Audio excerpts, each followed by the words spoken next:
When the moment this kid opens his eyes, he has absolutely no clue where he is. A girl beside him nudges him, whispering that the teacher just caught him sleeping. Suddenly, the whole room bursts out laughing. Of course, the class idiot got busted napping again. Their teacher storms over, absolutely fuming, and demands to know if her lesson is really that boring. But the kid can barely believe his eyes. Who is this woman? Boring, not even close. Those curves are incredible. Just look at that flawless geometry, they are perfect. Spheres, the teacher definitely does not appreciate his staring. She yanks him right by the ear, points at the blackboard, and orders him to solve the math problem. The kid's mind is still a bit hazy, totally distracted by those flawless shapes. He has to use a quick mental trick to calm down, forcing the blood back to his brain. Finally focused, Blair looks at the board. The task is to sum all the numbers. From 1 to 100, Professor Brittany snaps at him to hurry up, claiming that if he slept, he must already know everything. More snickers follow. Blair is famous for being the absolute dumbest kid in class, but as his focus locks in, his whole vibe shifts. He radiates a calm confidence that completely stuns the teacher. When he casually writes the correct answer, she cannot believe her eyes. Blair does not even gloat. He just politely asks to excuse himself to the restroom. His classmates are completely dumbfounded. Is that random answer actually correct? The stunning professor is left utterly speechless. How could he solve that complex equation? Instantly in his head, outside, we finally get a glimpse of the real truth. Blair has no idea what is going on. This body is not his. He is actually Chenlu, world-famous mathematics professor and a brilliant genius. But how did he get here? He has no memory of dying, let alone waking up in the body of some underachieving schoolboy. Plus, it seems nobody in this strange place even uses basic math formulas. Is this a completely different world? If so, he might literally be the smartest person alive. Now he has to wonder, is he about to become this world's own Isaac Newton? Lost in thought, he completely misses the girl walking down the hall. They collide. Bam, just like a bowling ball crashing into a pin. His head throbbed, but he grabs onto something incredibly soft, making the painful crash totally worth it. He quickly jumps back after realizing what he just touched and offers her a hand. She is absolutely furious. Blair, you again. Confused, he simply asks if they even know each other. The girl turns beet red, desperately trying to cover herself. She yells out that he did the exact same thing on their very first day. Always trying to touch her and look up her skirt, he is still incredibly arrogant. She unleashes a massive wave of insults about Blair, leaving our main character utterly frozen in pure second-hand embarrassment. He tries to explain, but she is dead set on wiping out his memories the hard way. She immediately begins channeling powerful fire magic. Blair scrambles, trying to talk his way out of it. If he is really so weak and pathetic, is not beating him up just cowardice? But she is not listening. She is fully prepared to roast him, out of options. Blair tries pure sincerity. He deeply apologizes to the gorgeous girl with the perfect geometry, pleading that he definitely did not see her white underwear. This catches her completely off guard. She slowly begins to quiet down, but before she can speak, the culprit has already vanished, sprinting away from the blonde. Just as fast as his legs can carry him, now he has to process this absolute madness. In this strange world where science and magic coexist, out of nowhere, a massive headache strikes. He drops straight to his knees on the grass. His mind completely blanks out. His body falls limp. He is down cold.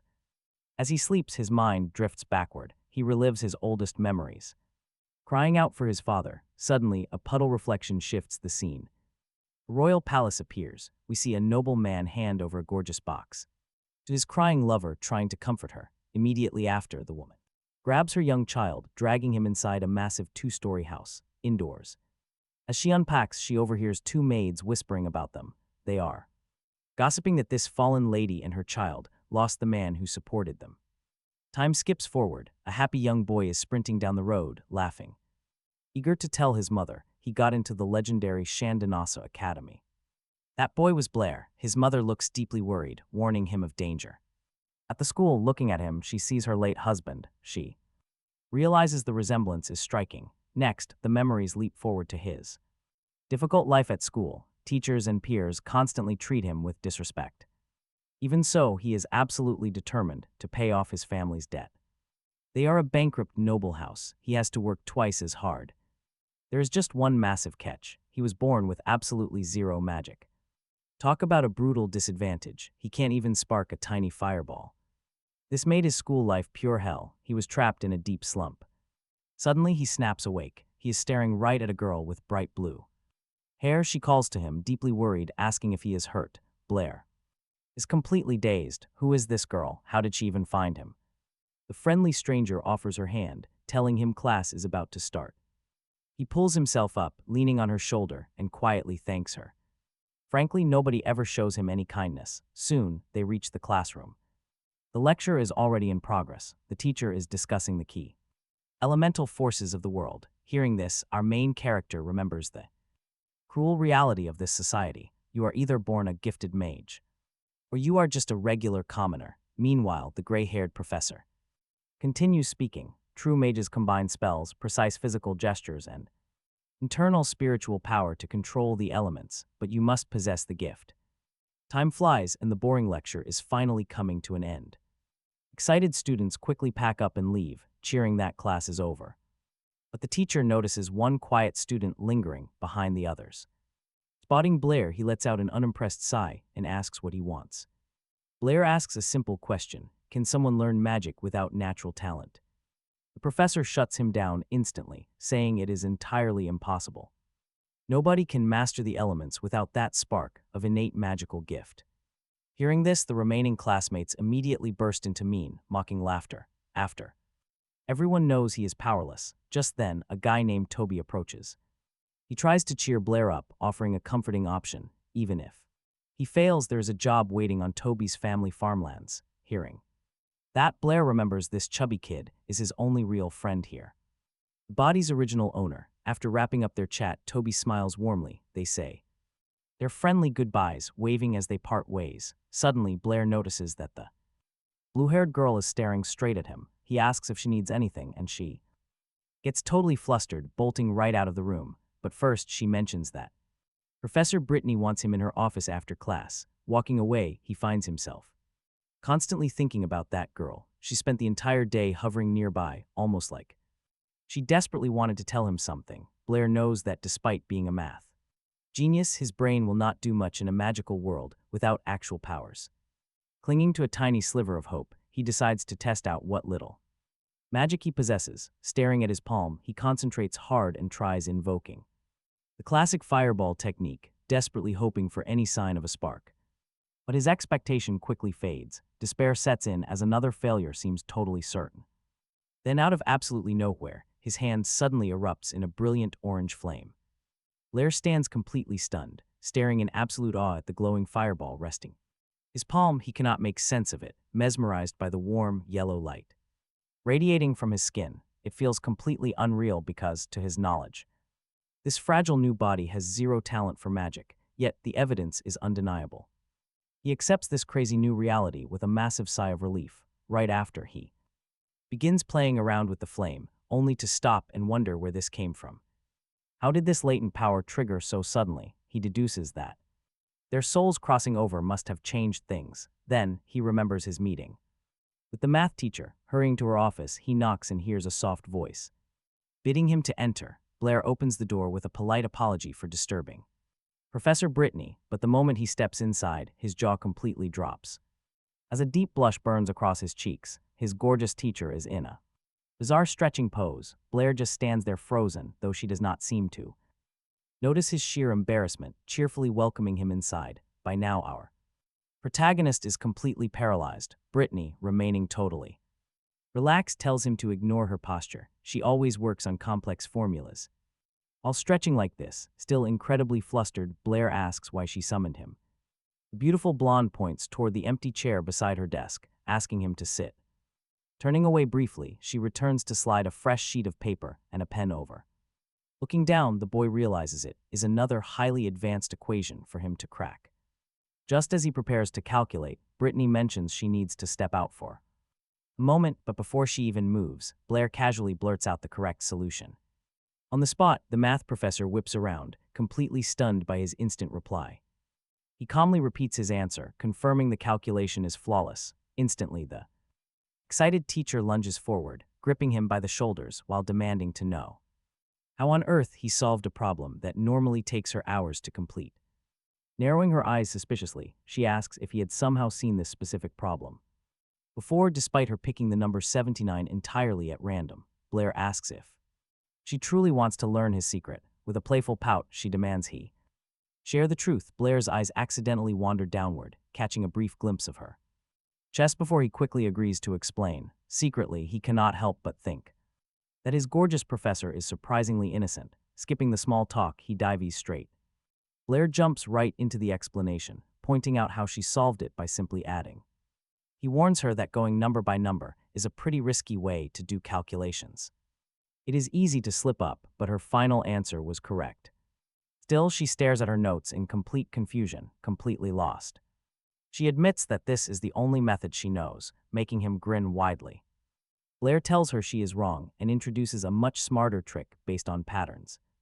His method is simple. You match the very first number with the very last. Then do the same with the second and second to last, pairing them up. Every single pair adds up to 80, so he asks her how many pairs exist. Hearing this, the blonde teacher leaps from her seat and blurts out the answer. 39. Blair immediately praises her and tells her to sit, before realizing his mistake. He quickly apologizes, explaining it was just an old habit from his past. Now this massive addition problem instantly transforms into a very simple multiplication task. By using this shortcut, she can find the solution in a heartbeat. Absolutely thrilled to learn something new, she happily declares how amazing this is. It really is an incredible shortcut, and she even suggests they can improve it. Blair praises her sharp instincts and agrees that there is an even better version. He dives into the advanced formula, breaking down the ultimate upgrade to the trick. Once he finishes, the teacher completely freezes, struggling to process such genius logic. Staring at his completely motionless instructor, Blair starts to feel a bit concerned. He calls her name, worrying that basic math from Earth is too advanced here. She finally snaps out of her trance and looks away, feeling slightly down. She quietly asks if he invented this formula all on his own. Blair avoids giving a direct answer, claiming he just wanted easier calculations. He knows she would have no idea who Gauss is if he mentioned him. Out of nowhere, she grabs his hands and calls him an absolute genius. To him, the sudden physical contact feels pretty romantic and incredibly intense. She promises him a bright future if they continue studying together like this. Blair turns bright red, stuttering her name as he tries to speak. Realizing the awkward mood, she gets embarrassed and quickly backs away from him. But just as she flees, a brilliant idea suddenly flashes in her mind. She excitedly suggests Blair become a mathematician, quite a sudden career change. But his answer is an immediate no, shouting with pure ambition in his eyes. He declares his dream of becoming a powerful mage, leaving her utterly confused. She demands to know why, slamming her hands down to corner him right there. She insists he should study math, instead of throwing away his legendary talent. A top-tier scholar enjoys elite social status, which is far better than chasing magic. Completely ignoring her advice, Blair firmly pushes her hand away from him. The young boy states that his heart is set on mastering the mystic arts. He wants to be a mage, finding math here way too easy.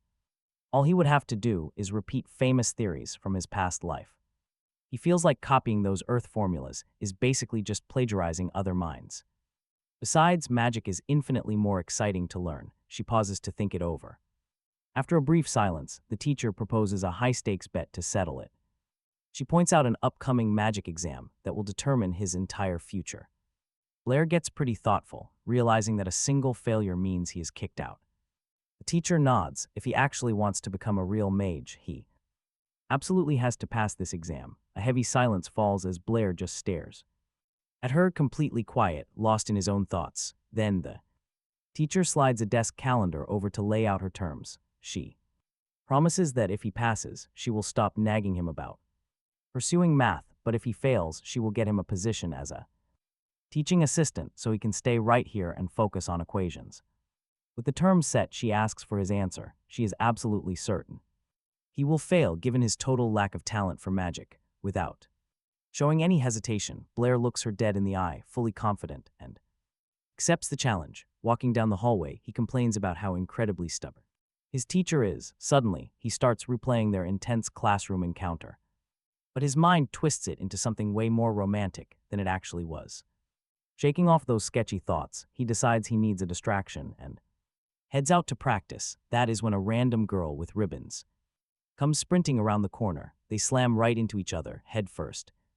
In a nasty collision, gravity takes over and they both go tumbling down. To the floor, Blair instantly gets a bad case of déjà vu. And then his hand lands on something incredibly soft. The impact fades, he opens his eyes and sees her sitting directly on top of him. The blonde looks down, notices his hand is gripping her chest, and immediately starts thrashing him, furious. She unleashes her magic, chanting the words for a dangerous fire spell. An orange fireball erupts in her palm, but she suddenly blinks in confusion.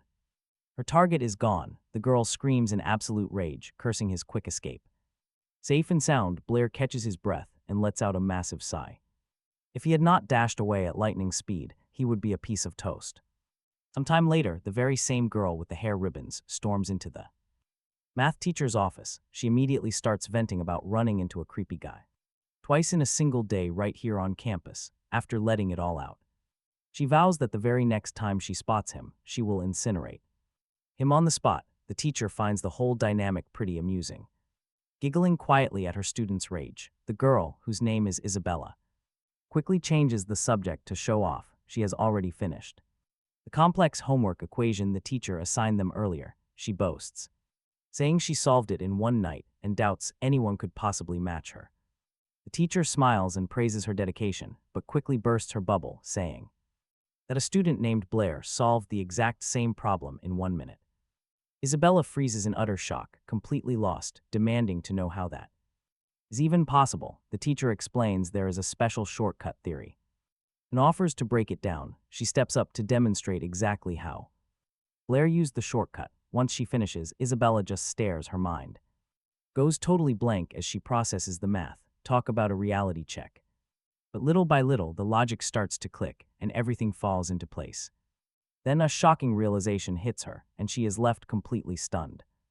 Blair himself was the one who came up with it. Right then and there, Isabella decides she has to meet the genius who created this theory. She asks the teacher about him, her eyes sparkling with excitement as she waits for an answer. The teacher finds her whole reaction a bit strange, but agrees to introduce them. It is not long before Isabella just kicks a classroom door open and storms in. She starts yelling in front of everyone, asking where the guy named Blair is. She makes it crystal clear that she really wants to meet him. One of Blair's friends, completely startled, is just about to open his mouth to answer, but out of nowhere, he gets a hard pinch on the thigh to shut him up. And who was it that pinched him? None other than Blair himself, who was hiding under the table. The chubby friend gets the hint right away and makes up a story for Isabella, telling her that Blair had just left for work. She gives the guy a confused, "Are you serious?" kind of look and asks a rhetorical question. Seeing it is no use, she gives up on waiting and asks the guys to let Blair know when he gets back. His friend gives her a little wave, super relieved, and promises he will pass on the message. As soon as Isabella leaves, the classroom door slams shut. Only then does Blair decide to crawl out from under the table, making sure the blonde girl was really gone. After that whole scene, a super awkward silence falls over the room, and the entire class just stares at Blair with a "what the hell was that" look on their faces. Not understanding why he is suddenly the center of attention, he asks his friend why everyone is staring at him. In response, his friend, who has a bandage on his face, just grabs his shoulder tightly. His friend, with a desperate look on his face, asks Blair to spill what went down between him and this Isabella girl. Blair is totally lost, completely confused by the guy's reaction. Seeing this, his friend gives him an "are you insane" look and asks if Blair has any idea who this girl even is. Our boy gets a little wary and carefully asks who the girl that just walked into the room is. His friend starts to explain that she has a lot of connections that could stir up some serious trouble, but Blair just brushes it off, replying that inside the academy nobody can touch him. Then his friend, looking like he is already seeing this go south, asks for the academy's name. Blair answers nonchalantly. The next question is about the campus location, and our boy, totally chill, says it is on Baker Avenue, and that is when the bomb drops. His friend tells him that campus is in the city of Yabo, and the mayor there is none other than Isabella's father. That is when it finally clicks for Blair. He understands The deep crap he is in and starts freaking out, wondering what to do. He realizes he is screwed and asks his friend if he can just apologize to the girl, but out of nowhere, a shout from the back of the room calls out Isabella's name, and the two of them whip around, startled. It is a blonde guy. With his crew glaring at our boy, he says that a nobody like Blair won't even last 2 days there. This blonde guy's name is Bod, a dude who always bullied Blair in the past. Blair's friend tries to defend him, but on the inside he is thinking the blonde dude is totally right. He thinks this because at that academy, if you do not have any skills, you get zero respect. And to make matters worse, all the second-year students have to face a sudden exam. Anyone who fails is out, expelled on the spot. In theory, this test is simple. Everyone should pass easily, except there is one major catch for Blair. He has absolutely zero magical ability. For him, this means the end of the line. Suddenly, a loud slam on a nearby table snaps him right out of his thoughts. It is B screaming in his face and asking if he has gone completely deaf. The atmosphere gets incredibly heavy as the blonde guy starts hurling insults. But Toby refuses to let this slide right now. He steps up, ready to fire back and put B in his place. He challenges the blonde to a fight right now for being a cocky jerk. But B is just confused, wondering what Toby has to do with any of this. The tension between them completely explodes. They are one step from throwing punches. B, looking absolutely furious, sneers and promises that he will not forget this face-off. He storms off with his crew, warning that next time Blair will pay. Blair just watches them go, looking a little pale as the bullies clear out. He is honestly shocked that Toby, his chubby best friend, actually stood up for him. That is some real loyalty, proving Toby is a true friend through and through. Blair immediately asks Toby to shield him if Isabella starts causing trouble later. Toby agrees, but jokes that he will probably beat Blair up himself first. Blair just stares at his friend with a completely stunned expression on his face. He is totally confused. A few days pass and the magic exam finally begins. The professor steps up to lay down the rules, warning that failure means instant expulsion. The task is pretty straightforward. Stand behind the line and blast a target with magic. They have to hit it with a fireball. Naturally, B struts up first, acting all cocky. He is determined to show everyone he is the strongest. In seconds, he summons a flame. The fireball nails the target dead on, earning him some solid praise from the instructor. He passes easily, and the test keeps rolling along with the other students. Suddenly, from across the courtyard, the blonde bully spots Blair and Toby in the crowd. Letting out a smug laugh, he strolls over to rub his success in their faces. He smirks, telling Blair to enjoy his very last moments at the academy. Annoyed by the petty taunt, Toby immediately tells the blonde kid to shut his mouth. Talk about perfect timing. The next name called is none other than Toby. Without wasting a single second, he steps up and starts focusing his energy. A small orange flame sparks in his palm. He shouts out the spell name. He launches the fireball, watching it fly forward and barely graze the edge. The instructor sighs and half-heartedly announces that Toby has passed the exam. Even though he just scraped by, Toby is absolutely thrilled to survive another day. Next, the instructor looks down at his list. He starts to call Blair's name. But then he remembers this poor kid does not possess any magic at all. Feeling pretty bad for him, the instructor tries to spare him the public humiliation. He prepares to wrap up the exam, acting as if he completely forgot Blair's name. But the blonde bully cuts in, yelling for the instructor to hold on.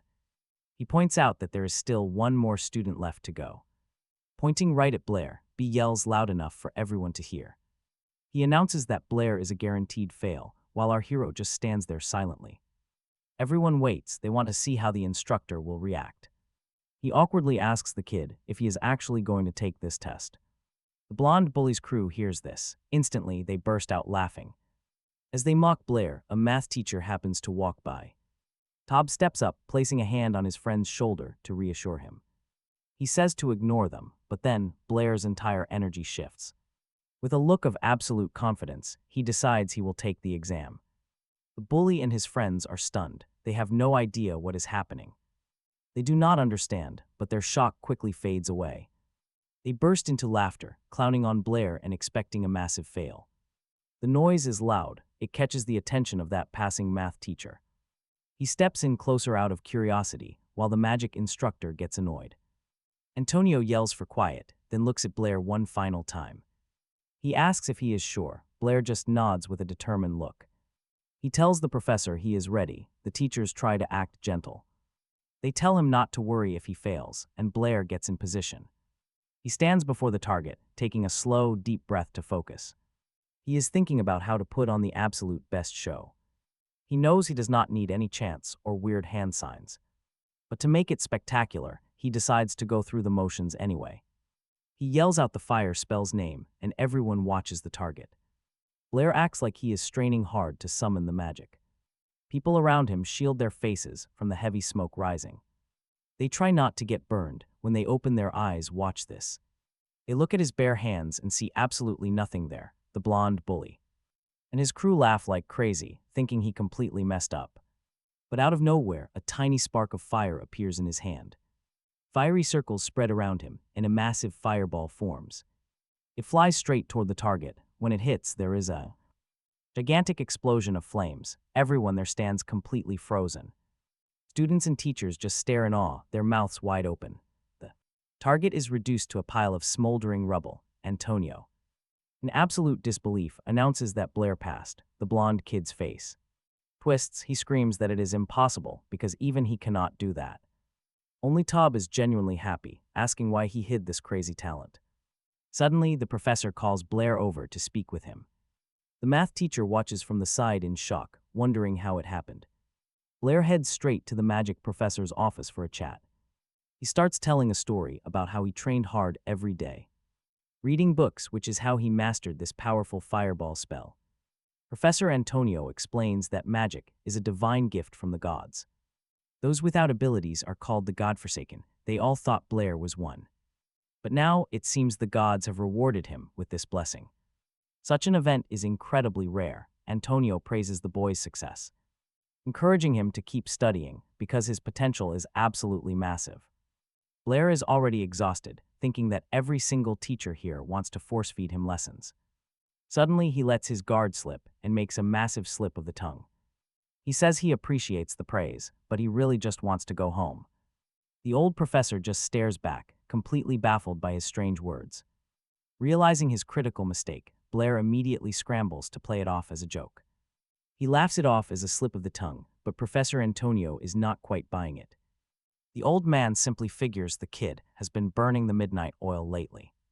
He assumes Blair is talking about the mythical world of the sacred masters. Hearing about these legendary figures immediately catches the young transmigrant's full attention. Legend says there was once a legendary holy master who wielded absolute power. This master could warp space itself to travel between entirely different worlds. But to most people, it's just a fairy tale. Blair, however, needs answers. Grabbing the professor by the shoulders, he desperately asks for more details. He declares he must become one himself. Soon, he starts hitting the library. Blair studies ancient history, spending endless nights surrounded by heavy volumes. He pushes himself to the limit, poring over every text he can find. Soon, he learns the truth about the magic system in this world. Mages are ranked in 7 different tiers, with sacred masters at the peak. But those supreme masters only exist in ancient, dusty mythology. Ancient scriptures describe their incredible abilities, saying they possessed ultimate space magic. They could literally rip open the void to cross between entire dimensions. Modern people laugh it off, believing other worlds are just a fantasy. But for Blair, this is his one and only ticket back home. Unfortunately, Professor Antonio does not believe in these legends at all. He is not getting any help there. Suddenly, the library supervisor approaches him. Asking how his studies are going, she makes Blair instantly tense up. She tells him to stop reading and start helping with library chores. With no other choice, he reluctantly agrees to take a break and work. By the end of his shift, he is completely exhausted from the labor. Working in the library is far tougher than expected. Now, class is starting. He walks into the classroom, and a sudden, heavy silence drops. Everyone is whispering about his surprisingly high test scores. The constant gossip is already starting to get on his nerves. Then out of the blue, he spots Isabella sitting nearby, and oh man, here we go. He has no idea what she is doing there, staring at her in shock. She is sitting in a rather unusual pose, which immediately flusters him. He tries to look away, desperate to avoid making any eye contact. Too late, Isabella suddenly stands up and points directly at him. She yells for the entire room to hear, completely shocked that he is Blair. Sensing total disaster, Blair quickly tries to calm the situation down. He tries to shut down the talk, but she immediately cuts him off. She points her finger, calling him a total pervert in front of everyone. Before he can even defend himself, bright flames begin to manifest around her. She gathers her magical power, preparing a devastating fire spell. Terrified and completely helpless, the poor boy can only brace for impact. He shields his face with his hands, but nothing happens. Surprised, he blinks his eyes open. Standing right in front of him is the math teacher, who completely blocked the strike. Staring down the aggressive student, the disappointed teacher demands some immediate answers. She asks Isabella why she is casting dangerous magic inside a school classroom. The mayor's daughter tries to speak, but gets shut down instantly. No chance, the teacher sternly orders Blair to follow her to the office. Isabella must come along too. Not wanting drama, Blair simply nods in agreement. He quietly follows, hoping to avoid making any more of a scene. The trio exits the classroom in a hurry, slamming the heavy door behind them. Silence, honestly, can you blame them for being completely stunned? One blonde boy stands there frozen, highly irritated by what he saw. He cannot understand why a complete nobody like Blair gets this attention. Meanwhile, in the office, Blair explains the awkward misunderstanding with the mayor's daughter. Listening closely, the teacher urges the two students to settle their issues right here. Under intense pressure, the proud blonde girl reluctantly yields. She lets it go. Right away, the teacher shifts the subject. She brings up the recent magic exam and highly praises Blair for his performance. With his high score, she declares their little bet officially over. But she is deeply curious. How exactly did he suddenly unlock such massive magic? Blair quickly brushes it off as pure luck, deflecting her sharp questions. Instead, he turns the tables and says he has a few questions of his own. The teacher allows it, while Isabella quietens down, eager to hear what he asks. Then he drops a real head-turner. How do you actually control the elements? Is it truly necessary to chant spells and wave your hands around like that? Isabella cannot help herself and immediately mocks him for asking such basic stuff. She calls his inquiry incredibly stupid, making him feel a bit self-conscious. Feeling awkward, Blair wonders aloud if there are any exceptions to this rule. The teacher explains that even legendary archmages rely on precise chants and gestures. The only real difference is that high-level mages cast them incredibly fast. She adds that magic is a divine gift, handed down directly by the gods. It was the deities who taught humanity these precise methods to summon elemental power. To cast instantly without tools, one would require direct divine enlightenment. Isabella rolls her eyes, completely baffled why this silly question is taken seriously. Meanwhile, Blair quietly ponders if his unique situation has bypassed these divine laws. Since he is from another world, maybe the local gods simply overlooked him. Still, he clearly needs to study the basic theories if he wants to succeed. But the teacher actually called him here today for an entirely different reason. She reaches into her desk and hands him a formal, folded document. It is a prestigious academic journal where only the finest research gets published. Isabella leans in for a quick peek, and her eyes immediately widen in shock. Right there, printed next to the teacher's name, is Blair's very own name. Her jaw drops. The teacher explains she wrote a paper using his math formula. It turns out she formalized the genius summation method Blair showed her earlier. But the black-haired teen only has one incredibly practical question on his mind. Will he get paid for this, because his library job pays next to nothing? And as if reading his mind, teacher Brittany suddenly calls out his name.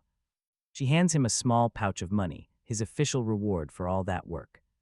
It is a massive stack of cash, easily covering more than 2 years of his old library salary. Trying to hide his absolute joy, Blair pretends to be almost too embarrassed to accept it. He hands half back, and she naively accepts it right then. She happily pockets half the money. Blair's face falls instantly.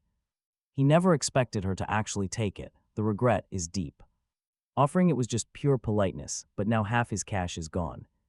He just wiped out half of his hard-earned cash. Right then, he starts having some dark thoughts. Can you blame him for wanting to escape this crazy fantasy world as soon as possible? But then something catches his attention, and he turns back to his teacher. He looks at Brittany with intense interest, wanting to know a very important detail. Does every single article published in that journal pay out this exact same amount? Brittany confirms that yes, each approved article gets that exact reward. Just like that, a brilliant idea pops up. He simply has to share it. Blair casually starts explaining a mathematical theory he brought over from his old world. Brittany quickly recognizes the concept, calling it the famous Hughes enigma. Having absolutely no clue about this world's science, he just gives her a blank stare. She explains that Ralph's riddle is a classic math problem made by ancient sages. The riddle goes like this: Ralph has 7 sons, and each son has 7 bags. Each bag has 7 cats, and each cat has 7 kittens. The total numbers are pretty small. You can easily add them up to find the answer. But if the numbers were massive, they would need a completely different way to solve it. Deeply intrigued, Brittany asks if he can actually solve the riddle using a new method. Blair gives her a confident smirk, saying he has quite a few ideas. Totally inspired, Brittany begs him to let them work on this new method together. Hours slip by as they study. Eventually, Isabella, who has been sitting in the corner, drifts off. She ends up fast asleep in her chair from all the heavy math. Suddenly, she is startled awake by a loud scream right next to her. It is teacher Brittany. She is jumping for joy like a little kid. She screams that Blair has finally solved the entire riddle. Shocked, Isabella asks Blair if he really came up with that formula on his own. Blair gives her a sly smirk, asking if she is absolutely sure she wants to know. Isabella is dying of curiosity and eagerly demands to hear the truth. He simply shrugs. He has no talent, he just studies like a madman. Her jaw drops, completely unable to believe his humble bragging. She is still thinking about his words when she spots something quite unexpected. Blair is wandering around the third-year building, which leaves her completely stunned. He is only a second year, so what is he doing in the senior area? She decides to sneak up and catch him, but she loses him in a blink. By this time, Blair has already slipped away to a quiet corner. He stands before a tall stone wall, hidden behind the third-year building. Toby had mentioned this spot earlier, begging him not to do anything incredibly stupid. With an effortless leap, Blair vaults over the wall and remembers his magic teacher. The man had told him that to master magic, he first had to find this place. He needs to find the magic association in the city of Yabo. Behind those walls lies a massive surprise that makes him freeze in his tracks. He slowly takes it all in. Admiring the city's stunning architecture, this district feels incredibly peaceful. And quiet though the bustling main street is packed with endless activity, merchants on every corner shout out to the passing crowds, desperate to sell their wares. The young black-haired man casually strolls down the road, soaking in the vibrant sights. Soon, his eyes lock onto a massive castle. Standing tall with pristine white walls right in the city center, he knows it right away. That is the magic association he needs. Before stepping inside, he quietly pulls a simple mask out of his pocket to cover his face. He needs to be careful, knowing it is best to keep a low profile. Since the lobby is actually pretty quiet, he heads straight for the main reception desk. There he meets a blue-haired girl who instantly steps up to help him. Our hero immediately recognizes her as Molly, one of his academy classmates. Leaving him wondering why she is working here, she offers him the services of a high-level mentor, but she quotes an absolutely ridiculous price for it. When our boy hears the cost, he is completely stunned and totally confused. He obviously does not have that kind of money, so he just gives up on the plan and starts heading for the exit. But then Molly quickly calls him back, saying that if money is an issue, he can always join the association library.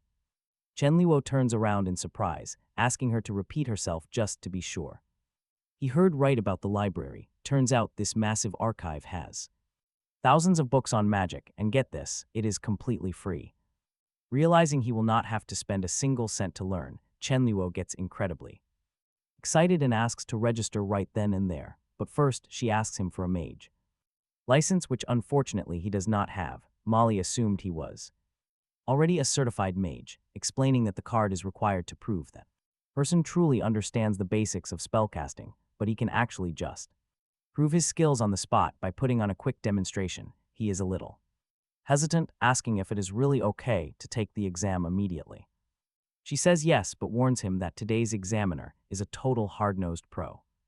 Apparently only 10% of applicants ever pass his exam. Even so, our hero is not discouraged and agrees to the test, especially since climbing over the city walls again is not exactly a practical option. Soon they Arrive at the examiner's private office to meet a strict man named Andrew. Chenliwo notices the man wears a striking red mage robe adorned with 2 silver stripes, meaning he is a mid-level fire elementalist. The veteran mage does not waste any time and demands to know exactly who Chenliwo is and why he is wearing that silly mask. The young man calmly introduces himself as Chenliwo from the other world and explains that the mask covers a bad burn from a training mishap. An old mage sitting nearby makes a snarky remark, joking that his own fireballs must be pretty special if he somehow managed to torch his own face. Andrew looks on with some curiosity, finding the name unusual and assuming a kid this young could only be beginner-level mage at best. Molly politely suggests they head over to the testing room to check his skills, but she receives a flat refusal that leaves her standing there. Completely caught off guard, the examiner claims a special testing room is totally unnecessary. Right here and now, telling Chenliwo to show off his skills, the boy stares at the instructor in disbelief, genuinely wondering if this guy is actually being serious. There is barely any space inside this cramped office. Meanwhile, the older mage looks at him with a smirk, claiming Andrew will easily survive some tiny, weak fireball. Chenliwo does not even bother to argue with the arrogant examiners. Instead, he quietly accepts the challenge and steps directly in front of the man, concentrating every ounce of his inner power right into his palm. The bald instructor looks down on this slow casting style, but soon, an unbelievable wave of raw power begins gathering around the young protagonist. Get ready, this spell is going to be absolutely massive. Realizing the danger, Andrew panics and screams at him to stop, but there is no turning back now, forcing him to unleash the full blast. The cramped room suddenly lights up with the blinding glow of a giant flame which shoots forward like a rocket straight toward the terrified examiner. Completely overwhelmed by the intense pressure, the man desperately tries to hide behind the door just before a violent explosion rips through the small space. Instantly, the area is engulfed in heavy smoke, thick dust, and eerie silence. The young female spectator inhales the dark soot and begins coughing uncontrollably. She desperately tries to clear her vision to see what remains after that crazy blast. Staring through the dark fog, she spots the older mage coughing after casting a spell. Right where the examiner was standing, a glowing blue barrier now stands firm. Meanwhile, Andrew is sprawled out on the dusty floor, totally dazed. It turns out the white-haired senior was the one who reacted instantly to summon a defensive shield, saving the bald examiner from getting completely incinerated. The senior maintains his protective wall, glaring intensely into the lingering smoke. The bald instructor remains frozen in sheer terror, completely unable to move. The elderly spellcaster literally has to shake his colleague's shoulders to snap him back to reality, leaving the young female observer staring in absolute shock.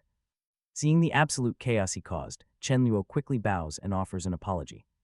He honestly thought the examiners were fully prepared to handle his magic.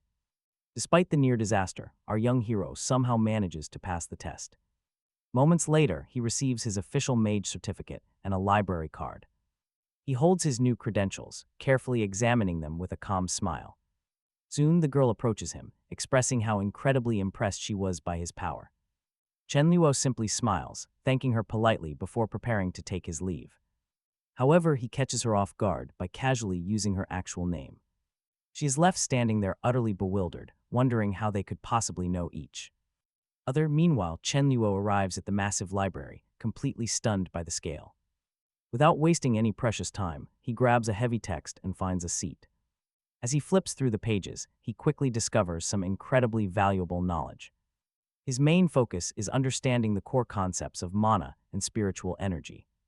It turns out a mage's true strength is entirely defined by their soul. The deeper your spiritual reserves, the more devastating your spellcasting becomes. It is a simple equation: greater spiritual power unlocks truly godlike magic. It gets crazier: high-level mages can actually hijack spells from weaker magic users.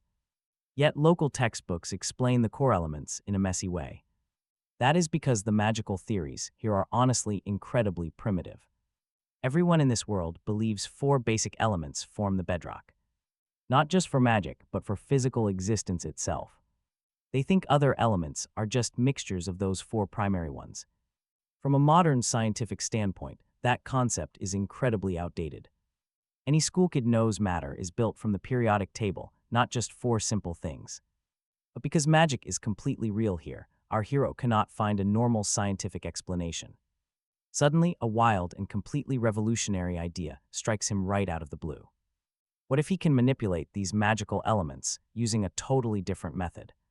Deep in thought, he suddenly jumps up from his chair, completely startling everyone around him in the quiet library. If this crazy scientific theory of his actually holds true, he could invent a brand new form of magic. He quickly sweeps up his papers from the table, without hesitating for even a single second. Our boy packs his things and bolts out the door. He must test this wild theory immediately, heading straight to the Magic Association. He arrives there completely out of breath, sprinting down the hallway. Right then, the men who conducted his tests spot him.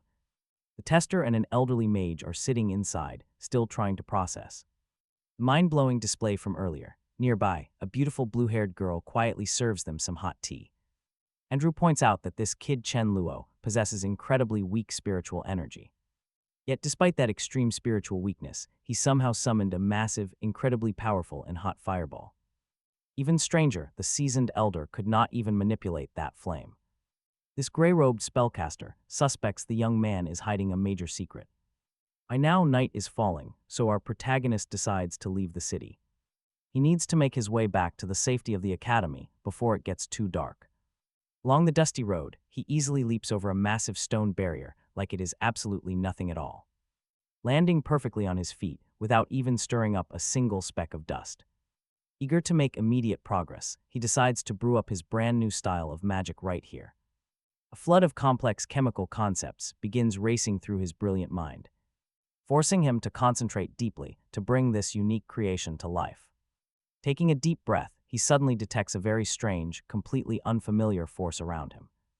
A glowing white stream begins swirling quite gently around his body. He realizes this strange energy is coming directly from his own body, and he can control it. Guiding this internal flow, he attempts to manifest a totally different type of element. A sphere of raw magic takes shape in his open palm, slowly turning into pure and breathable oxygen. There is absolutely no way to verify that just by staring at it, so Blair concentrates the gas in his hand, condensing it into a highly compressed state. If this is genuinely oxygen, introducing a small spark should yield a pretty massive reaction.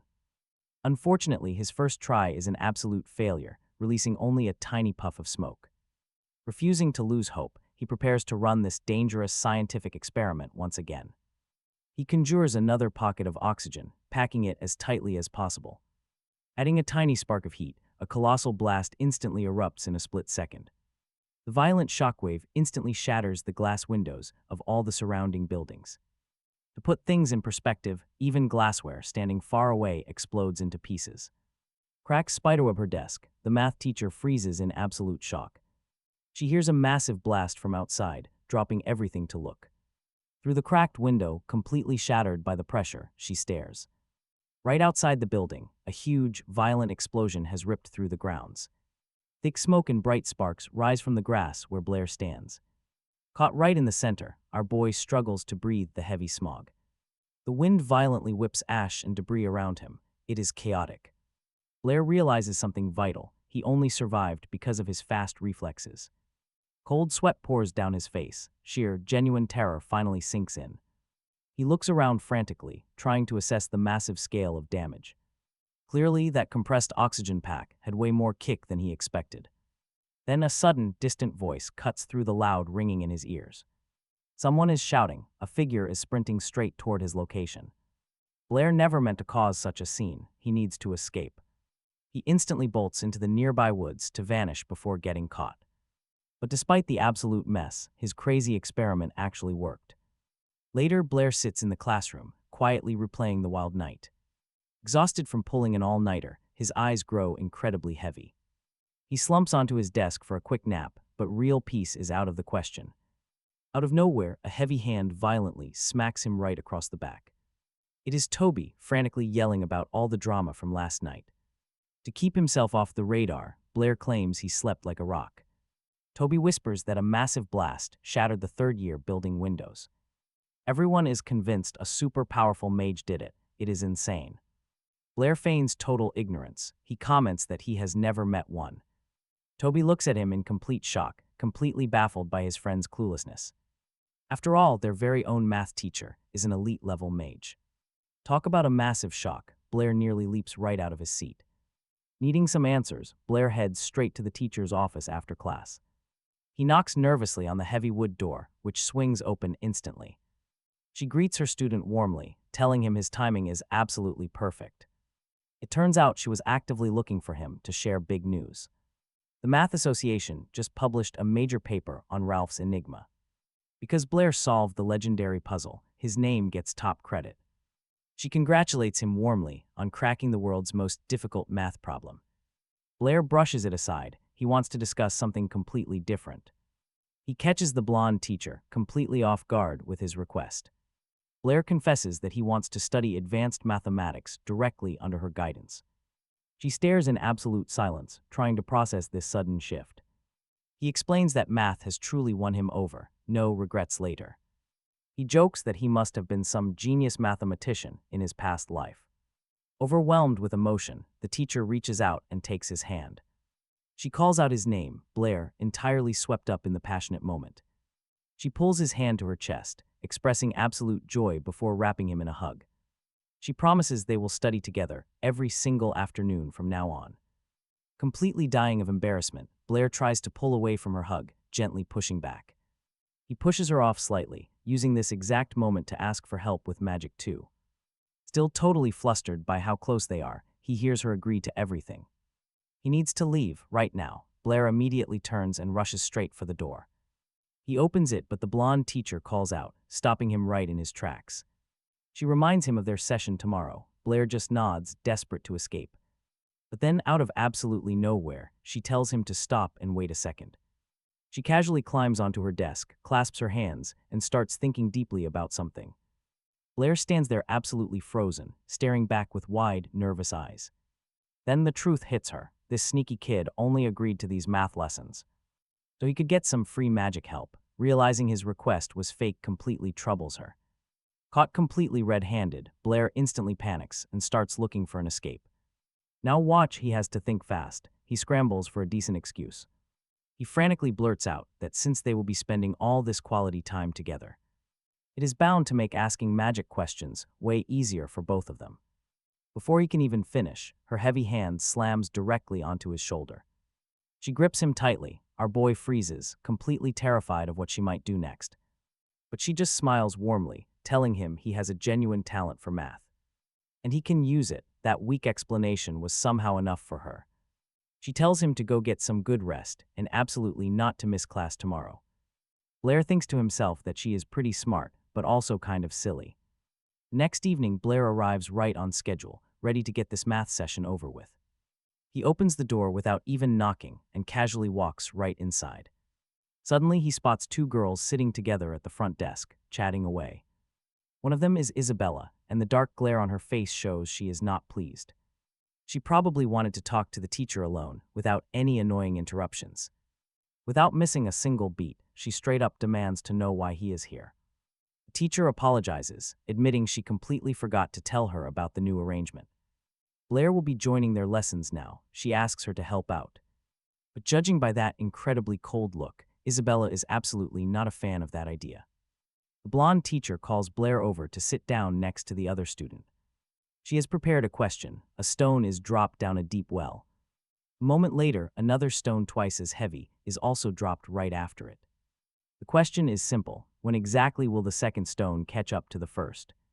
Isabella immediately speaks up, saying they first need to know the time delay. But before she can finish, Blair cuts her off with a direct answer. Without a single second of hesitation, he says the second stone will never catch up. He explains that if you ignore air resistance, a heavier stone behaves the same. It won't fall any faster. This logic leaves Isabella sitting next to him extremely irritated. She snaps at him, accusing him of not even understanding the absolute basics. To her, everyone knows that an object's falling speed depends purely on weight. The heavier it is, the faster it falls. That is just basic logic here.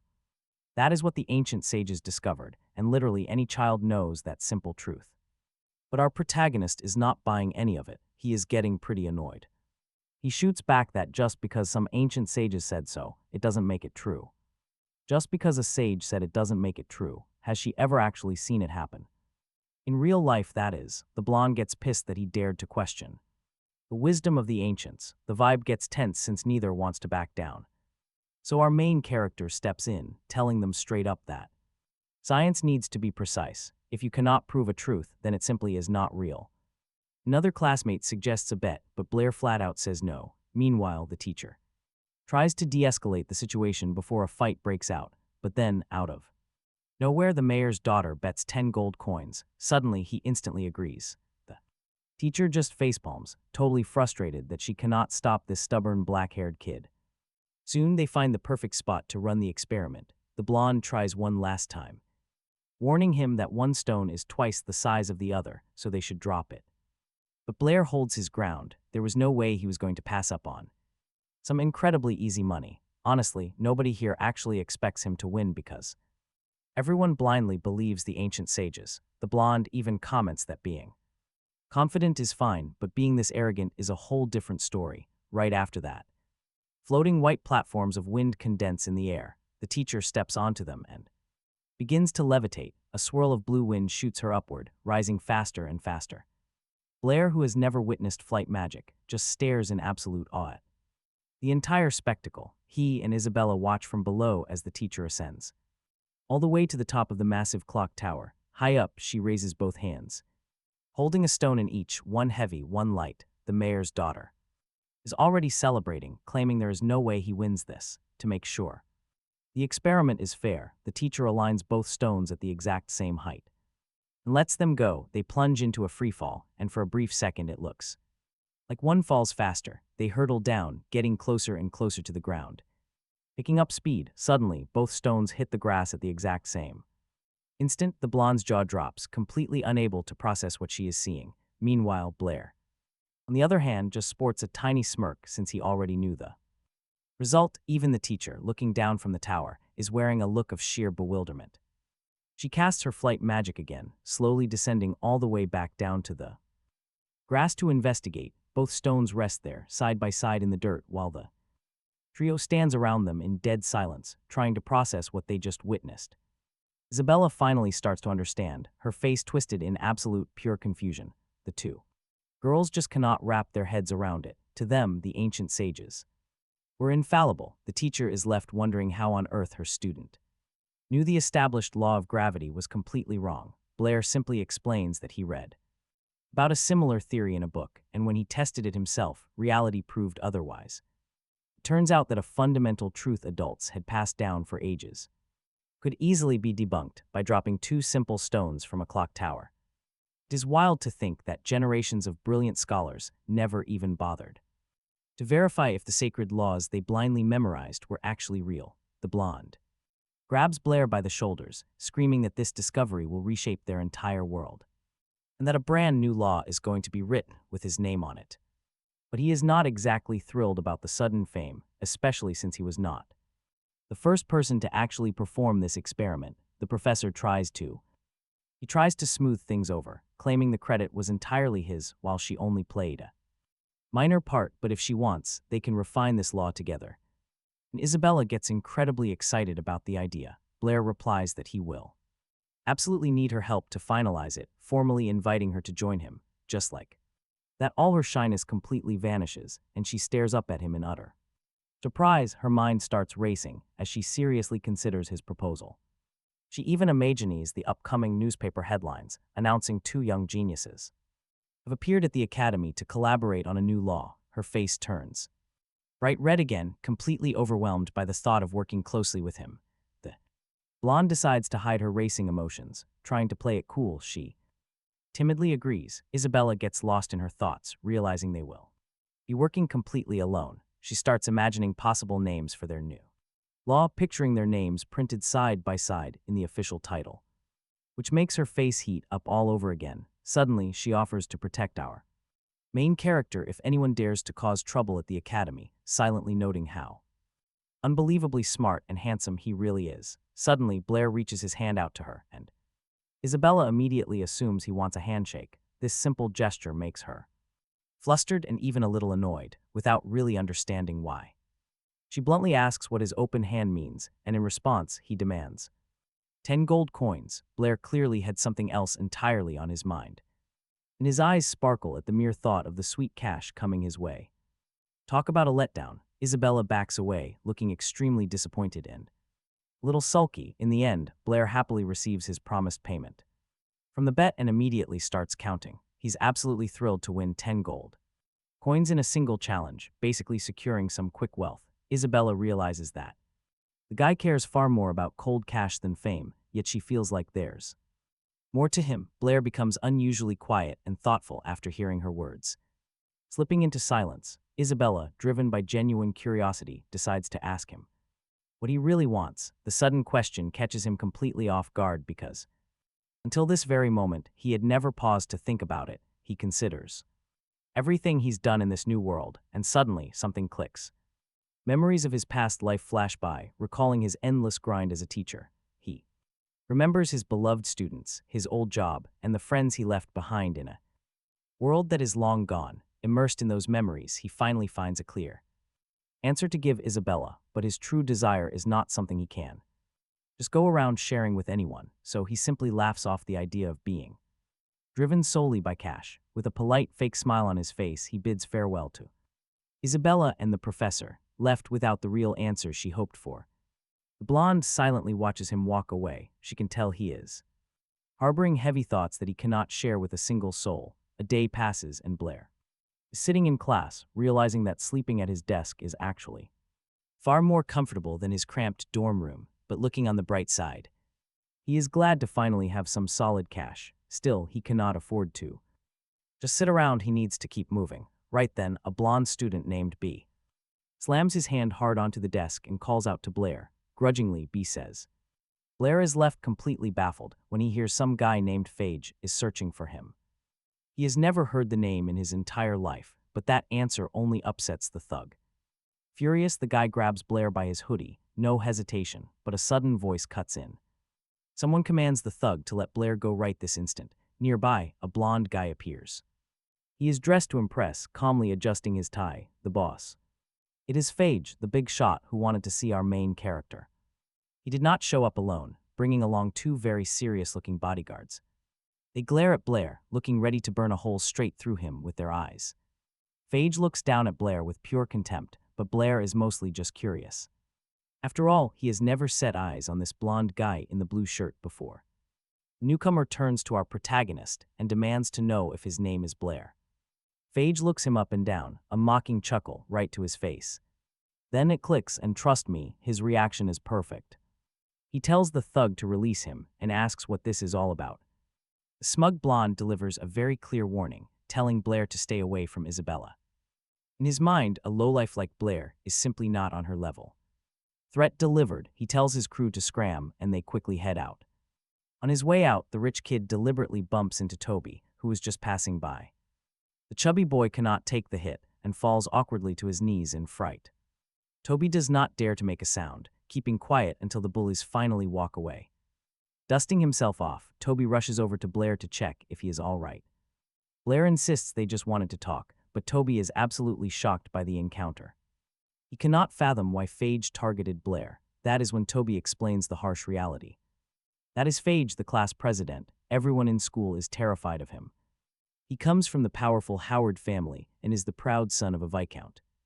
To make matters worse, his father is a massive big shot in an influential secret society. Even several academy teachers belong to it. Toby urges him to take this warning seriously. He gets why Blair is charmed by Isabella's sheer beauty. Still, Toby warns him, do not ignore his threat under any circumstances. This completely flusters Blair, since that was not what he was thinking at all. Time passes, noon arrives, and the morning classes finally wrap up. Blair sits right beside Isabella, but his mind is completely somewhere else. He is deeply focused on how to master his unique oxygen technique. The massive benefit is casting without hand signs, but he has a major hurdle. He still cannot wield 2 elements simultaneously until a sudden voice snaps him out of it. Isabella demands he stop slacking off and actually solve the difficult math problem. Yawning with utter boredom, our hero simply hands her a sheet of paper. As she looks closely at the sheet, she is stunned by what is written there. No formulas missing, The entire page was solved a long time ago. She is speechless, having barely finished half the work in that same time. Blair tells her that she cannot just tackle every problem the exact same way. According to him, the real secret is adopting entirely different perspectives. Shaking off his smug attitude, she stares down at the page. Blushing, she stays quiet as Blair takes the chance to speak up. He is highly curious about how she manages to wield her abilities. He asks if she can summon 2 fireballs, but she boasts she can call up a whole horde of them. This shocking news leaves Blair utterly stunned, and he just stares at her in complete confusion. The blonde realizes our boy can only conjure one single fireball at a time and begins teasing him. He explains that he has read endless textbooks about magic, but never found anything about summoning multiple spells simultaneously. She retorts that those standard books only cover the bare essentials and completely skip these high-level techniques. To learn such things, you would have to hire a very costly magic tutor, but she adds that if someone called her big sister, she might just teach them herself. Without any hesitation, he calls her big sister right then and there. She never expected such a direct response, throwing her totally off guard, his blank face. When he said that magic word leaves her flustered, but a deal is a deal. So she agrees. Quickly, they exit the academy. To find a nice, private area to practice, she centers her focus and casts. In an instant, a cluster of glowing yellow fireballs hover around her. Blair is totally blown away by the sight, barely able to manage even 2.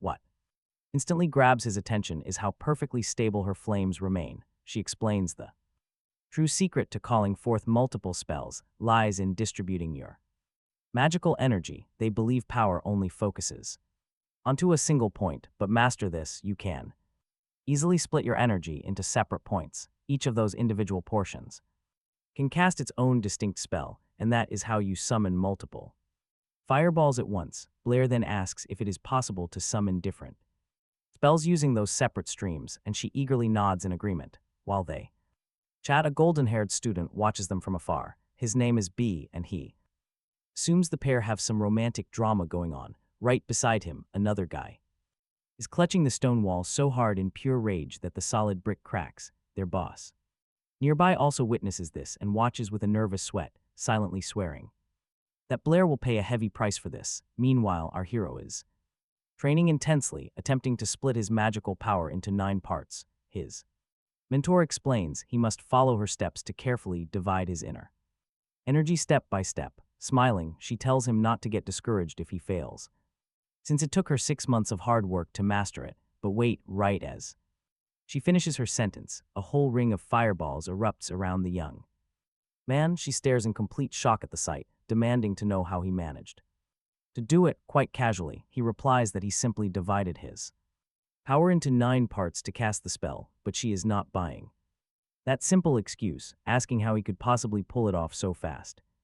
Blair looks back at her, slightly puzzled, and says he just grasped the basic concept and copied it. Such an effortless response leaves the blonde completely speechless. She stands there in silence, staring blankly at him. Her cheeks turn bright red, realizing he is not just some math genius but an absolute magic prodigy as well. Soon, she gets incredibly annoyed because she had to practice for so much longer. To save her pride, she lies, claiming same routine. Her pride wounded, she just ditches the training session.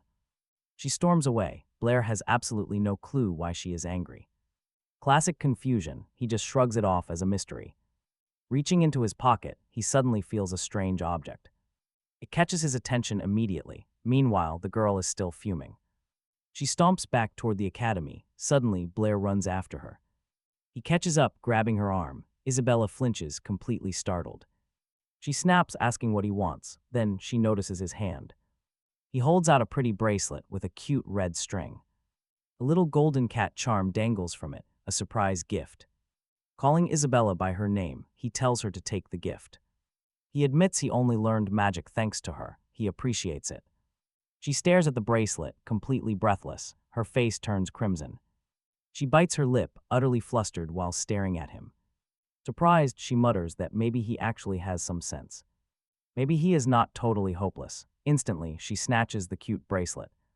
Desperately trying to hide her true feelings, she quickly turns and flees in a panic. She yells back that the gift is ugly, but she is running blindly. Her feet tangle. She takes an incredibly clumsy fall onto the grass. Refusing help, she scrambles up, laughing off her sheer embarrassment. She glances back to see his reaction. Blair just stands there. He is utterly thrown off by her intense look, quite a confusing reaction. Before he can say a single word, she bolts again, shouting loud insults. She vows she will not give up easily. Blair just sighs. An exhausted sigh. After all that drama, he needs a break. He stretches out on the soft green grass, ready to relax in the warm afternoon sun. If she truly hated it, she would not have accepted the gift. After all, that charm cost him 50 silver coins, quite expensive. He originally bought it for his math teacher, but then trouble appears. 3 academy students slowly walk up to where our boy is resting. The leader of the group, B, warns him about the class president. They remind him of the strict warning to stay away from Isabella. Getting close to the mayor's daughter makes their boss incredibly nervous. Without saying a single word, Blair stands up, looking dead serious. Then out of nowhere, he spins around and bolts in the opposite direction. The trio is stunned. They are definitely not letting him escape easily. They chase after him immediately. Honestly, Blair has no real desire to fight. There is simply no point in fighting, but then one guy crosses the line. He yells that Blair's father died a coward, running from battle. Hearing those insults about his family strikes a major nerve. Blair stops. The blonde bully smiles, thinking he has won. The taunting continues. Thinking Blair is totally defenseless, he swings a massive punch from behind. But the heavy punch suddenly stops in midair, right in front of Blair's face. The bully is utterly shocked. He put absolute force into that swing. The violent recoil sends him flying backward, crashing straight into the dirt. Blair was the only one left unharmed, but his expression showed he was absolutely livid. Furious at what the gang had done, meanwhile, the blonde bully could barely pull himself up off the ground. His hand was severely burned, causing absolute agony. This sight only fueled Blair's rage, prompting him to shout that his father was a brave warrior who gave his life for his country. He was a great dad who deserved honor even now. Blair then warned them that nobody gets away with disrespecting his family, powered by his anger. 9 fireballs suddenly materialized in the air, instantly catching the bully's attention. They were stunned by his magic since they all thought he could not cast a single spell. The fear of getting incinerated terrified the group, and they bolted right away, abandoning their leader, left entirely alone. With the enraged Blair, Boff looked up in pure horror. The sight was enough to make him break down and plead for mercy. He desperately tried to save himself, stammering that combat is strictly banned on campus, but all he received in return was a cold look of absolute disgust. Slowly, Boff's panic turned into total helplessness. He remained completely paralyzed, watching Blair. With absolutely no way out, the young mage, showing zero signs of stopping, raised his arm to launch the attack. The burning spells gathered and surged forward toward the target, but right then, Blair felt someone approaching from behind. At the same time, Boff braced for impact, raising his hands to cover his face while screaming for backup. When the burning pain never came, he got confused and slowly opened his eyelids. The 9 blazing fireballs had completely vanished, and instead, there was someone knocked out on the ground. Desperate to understand what happened, Boff stared down at Blair, who was sprawled out quietly on the grass. Blonde bully was still trembling, but he carefully nudged Blair's shoulder to see if he was breathing. Sensing his chance, Boff prepared to flee before the boy regained consciousness, but then a sharp voice froze him in his tracks. Blockade established. The math professor was already standing there, kneeling down to tend to the boy. Boff immediately started stammering, arguing that he had done nothing wrong. Talk about playing it cool. Blair remained still on the ground, masterfully faking his unconscious state. Boff keeps babbling his excuses, but the gathering crowd is not buying any of it. The instructor pressures him further, claiming she knows all about his grudge. This useless back and forth is suddenly cut short when an older, bearded, mustached man steps forward from out of nowhere. He looks at Boff, noting that since the unconscious boy is right here, it clearly proves the blonde bully has been lying this entire time. The bearded man commands Boff to report to his office immediately to await his punishment. He then turns to address the vice president, admitting that this is the school administration's oversight, offering a deep apology for the chaos.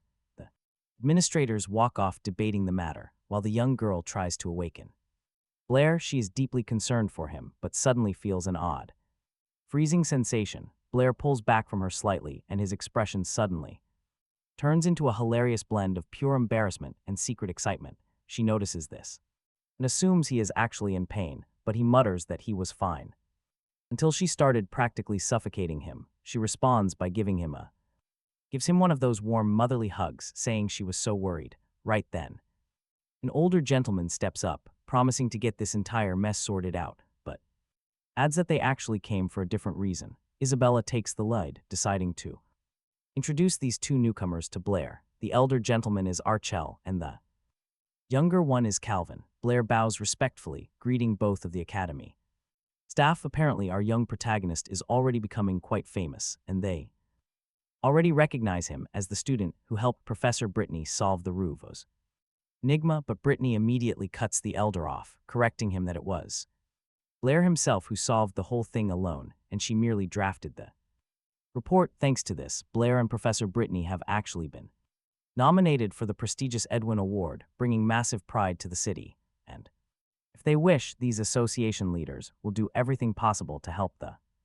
two of them win, but Isabella is mostly focused on whether Blair can get the actual award too. Archel sighs as if he expected that exact question. Looking directly at her, he explains that Blair is still far too young, and nobody in the academic world pulls off such a feat at his age. If Brittany claims he was the true genius who solved the Ruvo's enigma, absolutely nobody will believe her. Isabella is ready to start arguing, but our protagonist quietly calls her name, taking her hand. She turns to him, her expression falling with disappointment. To break the heavy tension, Archel gently suggests they discuss the details more calmly and decide everything later. She reluctantly agrees, and the two men depart. Soon, time passes and night begins to drape over the academy, bathing the entire campus in a beautiful golden glow. Brittany and Blair walk down the corridor in complete silence, each lost deep inside their own thoughts. Suddenly, she softly tells him that even though the standard solution to the enigma was nothing special, his brilliant method was a massive leap forward in academic history. The recognition absolutely has to be his. It makes zero sense for anybody else to take credit. This praise leaves Blair a little stunned, and he quickly struggles to find the right words. Quietly, he insists the prize shouldn't be his, adding that as far as he is concerned, Professor Brittany stopped being a stranger to him a very long time ago.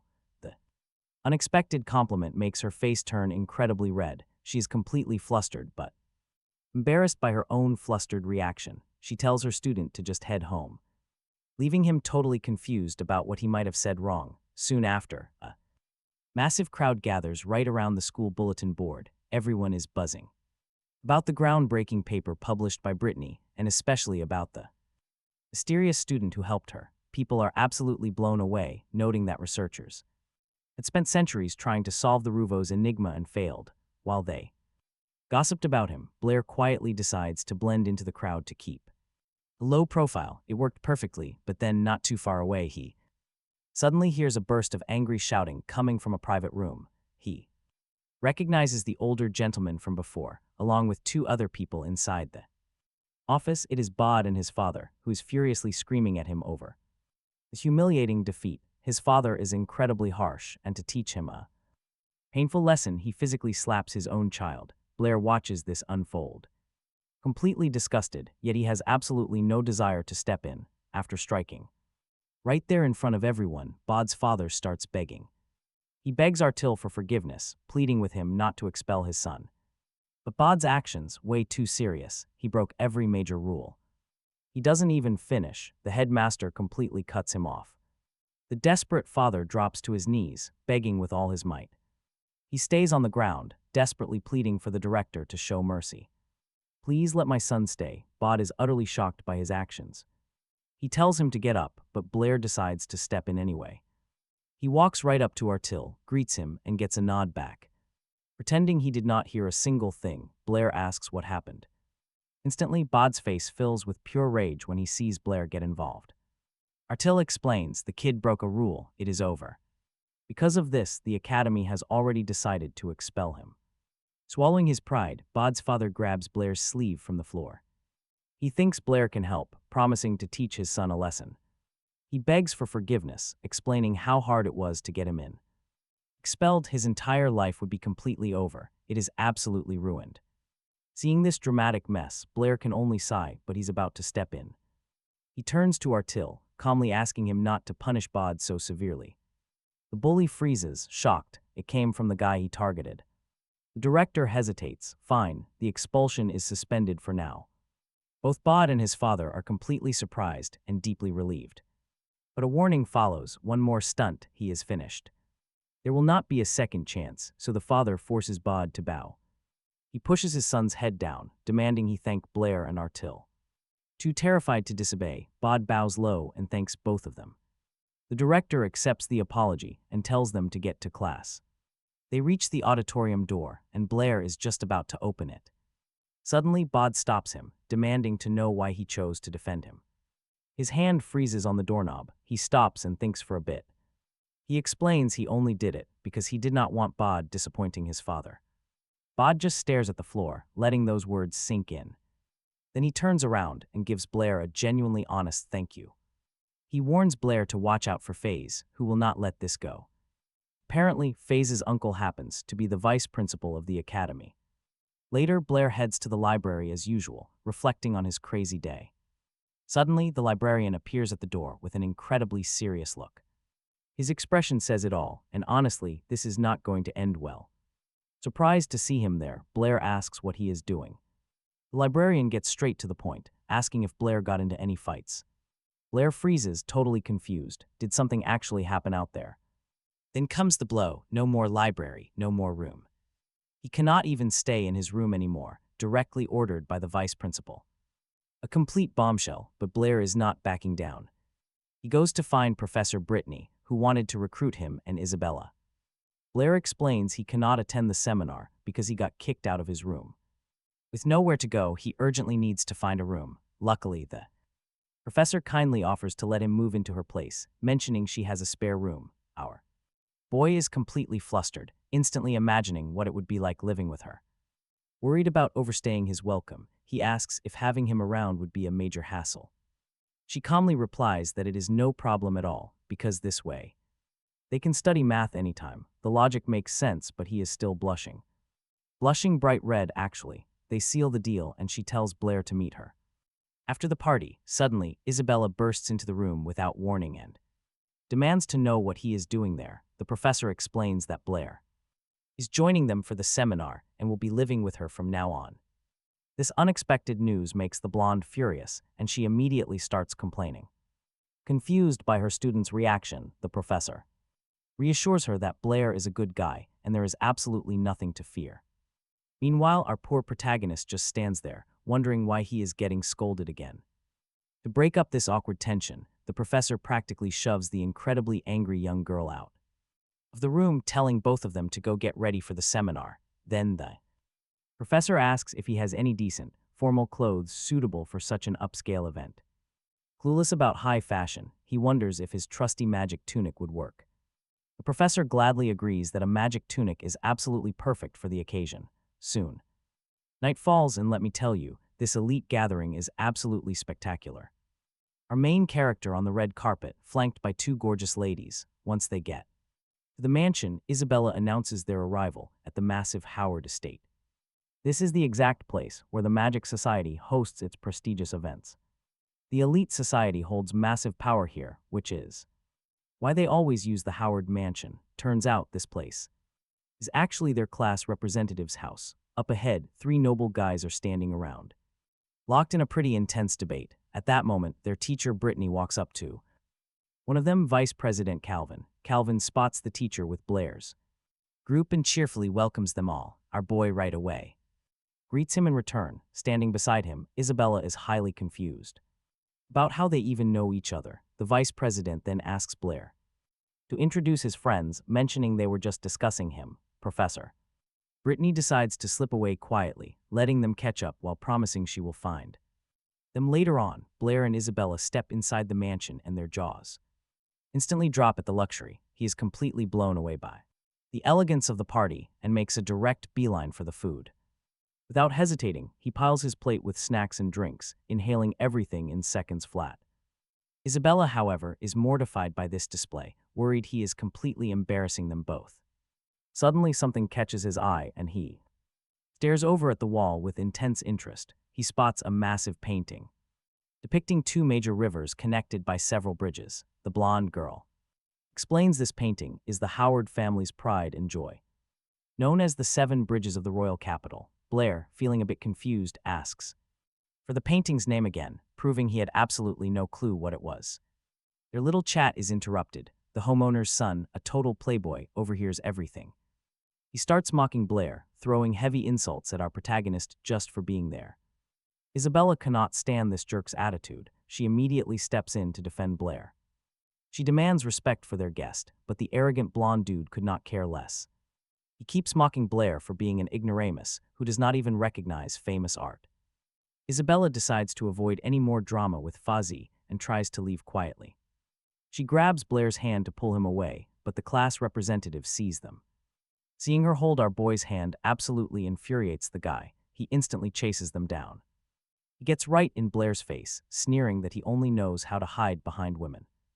Blair just chuckles, completely unfazed, and casually asks about the painting's actual meaning. The sudden, random question caught Isabella off guard and left her completely baffled. She just stares at him, totally lost. Blair then breaks down his thoughts. He explains that understanding the history here will help him craft brand new magic. Hearing this, the blonde kid scoffed at the sheer absurdity of his claim. He claims Professor Brittany only put Blair's name on her paper out of pure pity. Isabella speaks up again, insisting that Blair solved the complex riddle completely on his own. Annoyed by her defense, the blonde dude decides to blow this whole thing out of proportion. He loudly announces to the entire hall that Blair is going to solve the legendary riddle. Isabella is stunned. She cannot believe he just turned a petty argument into a public spectacle. Talk about a cheap move. Now everyone is looking directly at them. Instantly, whispers spread like wildfire across the crowded hall. Everyone starts talking trash about Blair, and the commotion draws the crowd's attention. Professor Brittany and Calvin notice the noise, while the blonde guy keeps taunting. He smugly tells our main character that there is no backing out now. Suddenly, a hand tightly grabs Blair's arm. It is none other than Professor Brittany. Looking deeply worried, she quietly asks why on earth he picked a fight with Fuzzy. She warns him that the Howard family holds massive power inside the city. Messing with them is suicide. If he continues, he will face major consequences everywhere. It will cause trouble with the Math Society and the entire academy itself. Even worse, this famous Seven Bridges problem has stumped scholars for centuries. Fuzzy only set this trap to completely humiliate him in front of the elite crowd.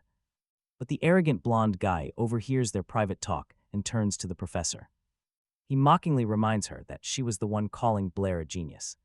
He laughs, asking if she suddenly lost all faith in her precious student. Flustered, the professor raises her voice to defend herself, but gets cut off. That is when Blair, radiating absolute confidence, speaks up and accepts the challenge. He casually explains that he sees this as a perfect thank you gift. A gift for the family head who had him kicked out of the library. The nearby girls are stunned, having no clue that was why he left. They ask if he is absolutely sure about this, but he ignores them. He locks eyes with Fuzzy, boldly confirming that he fully accepts the dangerous bet. With a smug grin, Fuzzy begins explaining the legendary Seven Bridges Challenge. It was originally created by the very first generation of the Howard family. Generations ago, their family head was a powerful official who noticed the city's unique layout. Back then, the ancient capital was divided into highly distinct water channels. A river split the entire city, wrapping around two small islands right in the center. They built 7 bridges to connect everything, helping locals travel and trade. One afternoon, an old patriarch from their family stood watching the bridges with a wild idea. He wondered if someone could cross all 7 of those bridges in one single trip. The catch was walking over each bridge exactly once and returning to the starting point. When he proposed this riddle, mathematicians from all over the kingdom went absolutely wild. Scores of brilliant minds traveled to the capital, desperate to solve the mystery. Yet as time passed, no one could crack the code. Countless theories were proposed, but none could guide a traveler back without crossing a bridge twice. That was until the old patriarch himself claimed he had finally found the solution. He called for a grand meeting the very next day to prove his triumph. Excited scholars gathered at the bridges to witness history, but they waited in vain all day. The old patriarch never showed up, leaving the massive crowd completely bewildered. Tragedy struck days later when they dragged his lifeless body from the cold water. Rumor has it he was so thrilled by his breakthrough that he tripped and drowned. His sudden, tragic passing dealt a massive blow to the entire academic community. The puzzle remained unsolved, a secret that even his descendants never managed to uncover. To honor his legacy, the family hung a detailed engraving of the bridges in their hall. Visay proudly finishes the story, declaring the mystery to be their clan's greatest legacy. Now here's the thing, Blair instantly sees through the entire setup. The riddle is identical to a legendary mathematical puzzle from his previous world. Visay smirks mockingly, asking the silent youth if he actually thinks he can solve it. Blair calmly replies that no, he has absolutely no intention of finding a solution. He adds that if he cannot solve it, then no one else can either. Visay almost bursts a blood vessel, trying to contain his absolute amusement. Unable to hold back, he unleashes a loud, mocking laugh right in Blair's face. The surrounding crowd looks on with confusion, finding this petty drama rather boring. A young noblewoman whispers that Blair is just an arrogant fool who lacks basic respect. However, her companion stares closely at the black-haired youth, sensing something far deeper. She notices a razor-sharp confidence in his eyes, suggesting he is far from an idiot. To her, this mysterious boy is clearly hiding a brilliant mind behind his calm exterior. As Visay's laughter finally dies down, Blair prepares to drop a major truth bomb. He plainly states that the Seven Bridges riddle is fundamentally impossible to solve. The entire room falls dead silent as they try to process his shocking claim. Professor Brittany and Isabella begin whispering frantically to one another. Visay completely loses his temper, furiously shouting at the calm black-haired youth. He demands to know how his legendary ancestor solved the puzzle if it is impossible. In response, Blair calmly hits him back with a very simple question. Is there actually any tangible proof that this famous elder ever solved it? Visay is utterly floored by his sheer audacity, demanding if he knows who that elder was. Before the argument can escalate, a heavy cane forcefully strikes the floor. Viscount Howard commands the entire room to shut up and show some order. He sharply orders Visay to stop embarrassing the family with his foolish boasting. The arrogant youth instantly wilts, bowing to his father before Viscount Howard approaches Blair. The Viscount mentions he has heard of Blair, who responds with a polite, emotionless bow. Blair politely greets the head of the house. Viscount Howard tells him that he saw the argument with his son Phage and even apologizes, but he quickly adds that he heard Blair claiming the riddle is actually impossible to solve, which insults the honor of his family ancestor, but our protagonist calmly explains that the seven bridges of the capital truly cannot be solved. A girl nearby watches him, noticing that he has never looked so confident. Viscount Howard gets defensive and asks, clearly irritated, if he actually wants to prove his bold claim. Blair does not back down and insists he can prove to every single guest here that this riddle is impossible. He explains that many scholars of that era tried to solve the problem practically by walking the paths themselves, a fair attempt, sure, but if you look at the actual math, the answer is something else entirely. As he speaks, he starts drawing on a piece of paper, then turns it around to show the crowd. He explains that a complicated problem like this can easily be simplified into a basic drawing, where each piece of land becomes a point, and each bridge is a connecting line. That means the map of the seven bridges boils down to this simple sketch. If you can cross every single line without repeating a path, it means you can successfully return to your starting place. The crowd is completely stunned, and some admit they had never thought of approaching the riddle this way. At this, one of the girls who was doubting Blair admits he is not so simple after all, and that her friend was totally right. The other girl gives her an "I told you so" look, feeling completely vindicated. Meanwhile, our protagonist continues his lecture. He explains that aside from where you start and end, whenever you cross a bridge to enter an area, you need another bridge to leave it. So he simplifies the math. Points connected to an odd number of lines are odd points, and those with an even number are even points. Hearing this, Brittany instantly catches on. To leave the start and make it back, they have to visit every single point. For that to work, all these points need to connect in pairs. Our boy smiles and confirms that this is the absolute key. Just then, a guest with glasses catches on to the logic and starts to ask a question. But Blair cuts him off to finish the thought. He explains that the four main points On this map are all odd, so no matter what route they try, they will never make it back to the beginning. Now watch, he drops the ultimate bomb. The 7 bridges puzzle has absolutely no solution, and it never did. The entire crowd is left in absolute shock, processing his words. The man with glasses admits there is no flaw in this theory, meaning the puzzle really is impossible. The blonde boy, Phage, completely humiliated by this, yells out that Blair is lying, but truth is starting to dawn on everyone. The Howard family has been running a scam this entire time. Phage screams at everyone to shut up, insisting Blair is wrong, but after such elegant proof, nobody doubts the truth. The puzzle is unsolvable. The girl who trusted Blair's intellect from the start whispers that the family ancestor was nothing but a con man, unable to handle the pressure of the whispering crowd. Phage panics and desperately calls out for his father, but instead of backup, he gets a brutal punch right to the face. His father, Vicon Howard, strikes his own son with absolute fury, sending the boy flying. A few meters back, the furious family head instantly blames Phage for not staying quiet. He rants that without his stupid mistake, the Howard family would never have been publicly humiliated like this. Now he swears vengeance, promising that the brat who dared disgrace his name will pay.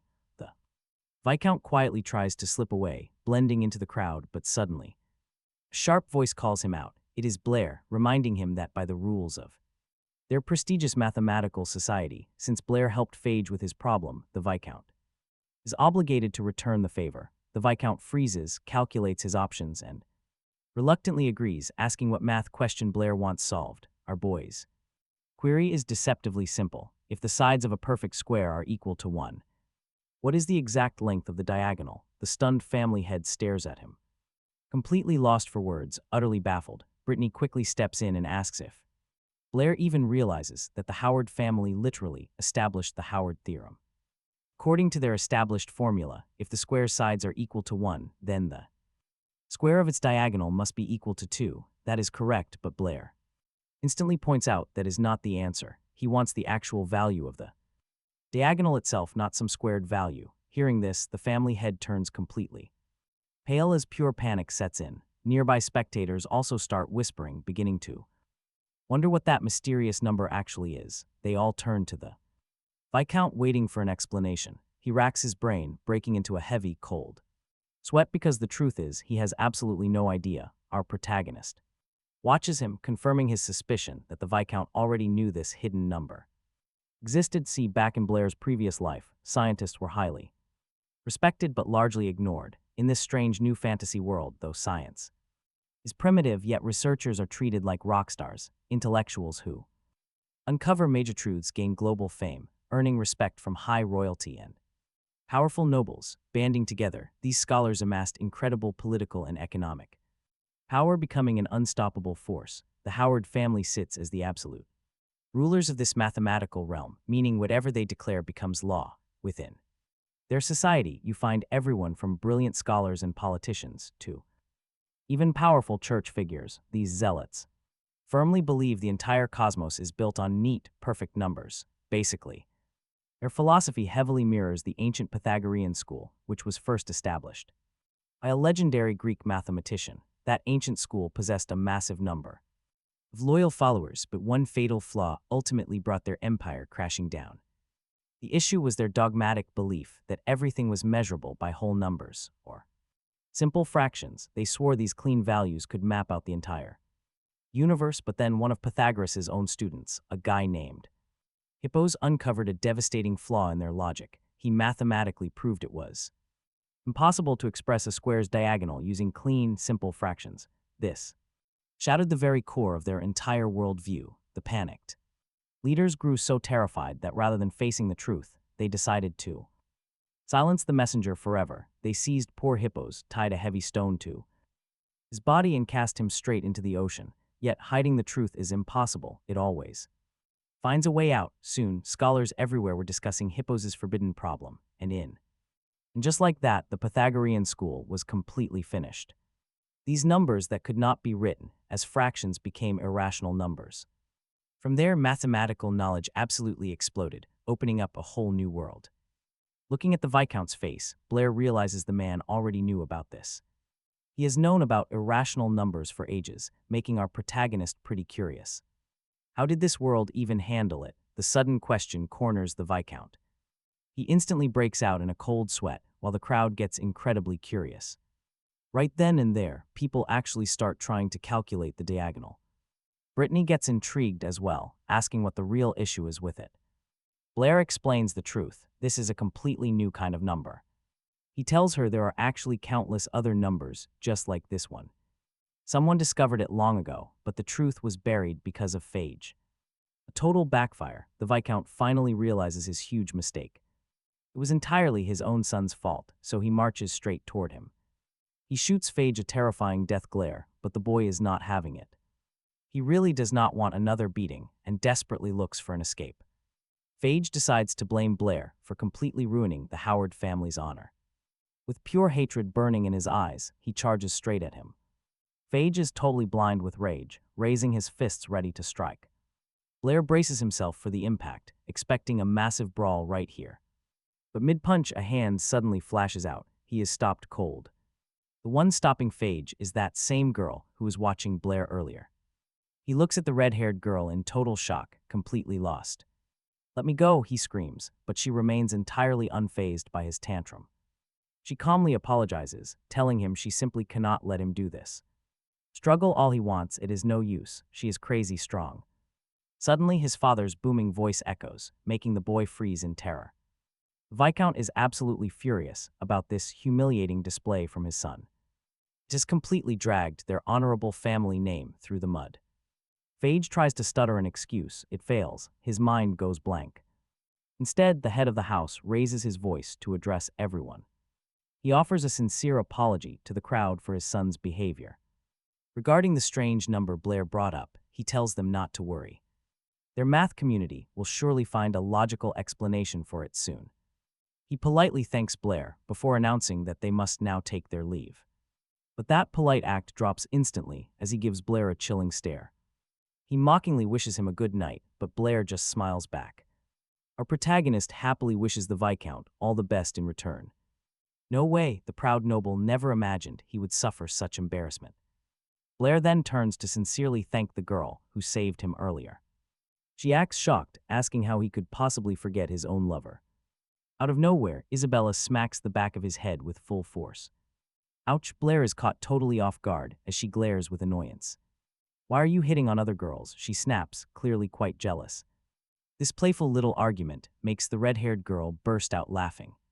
Caught flirting, the two turn to the woman, who quickly laughs it off as a joke.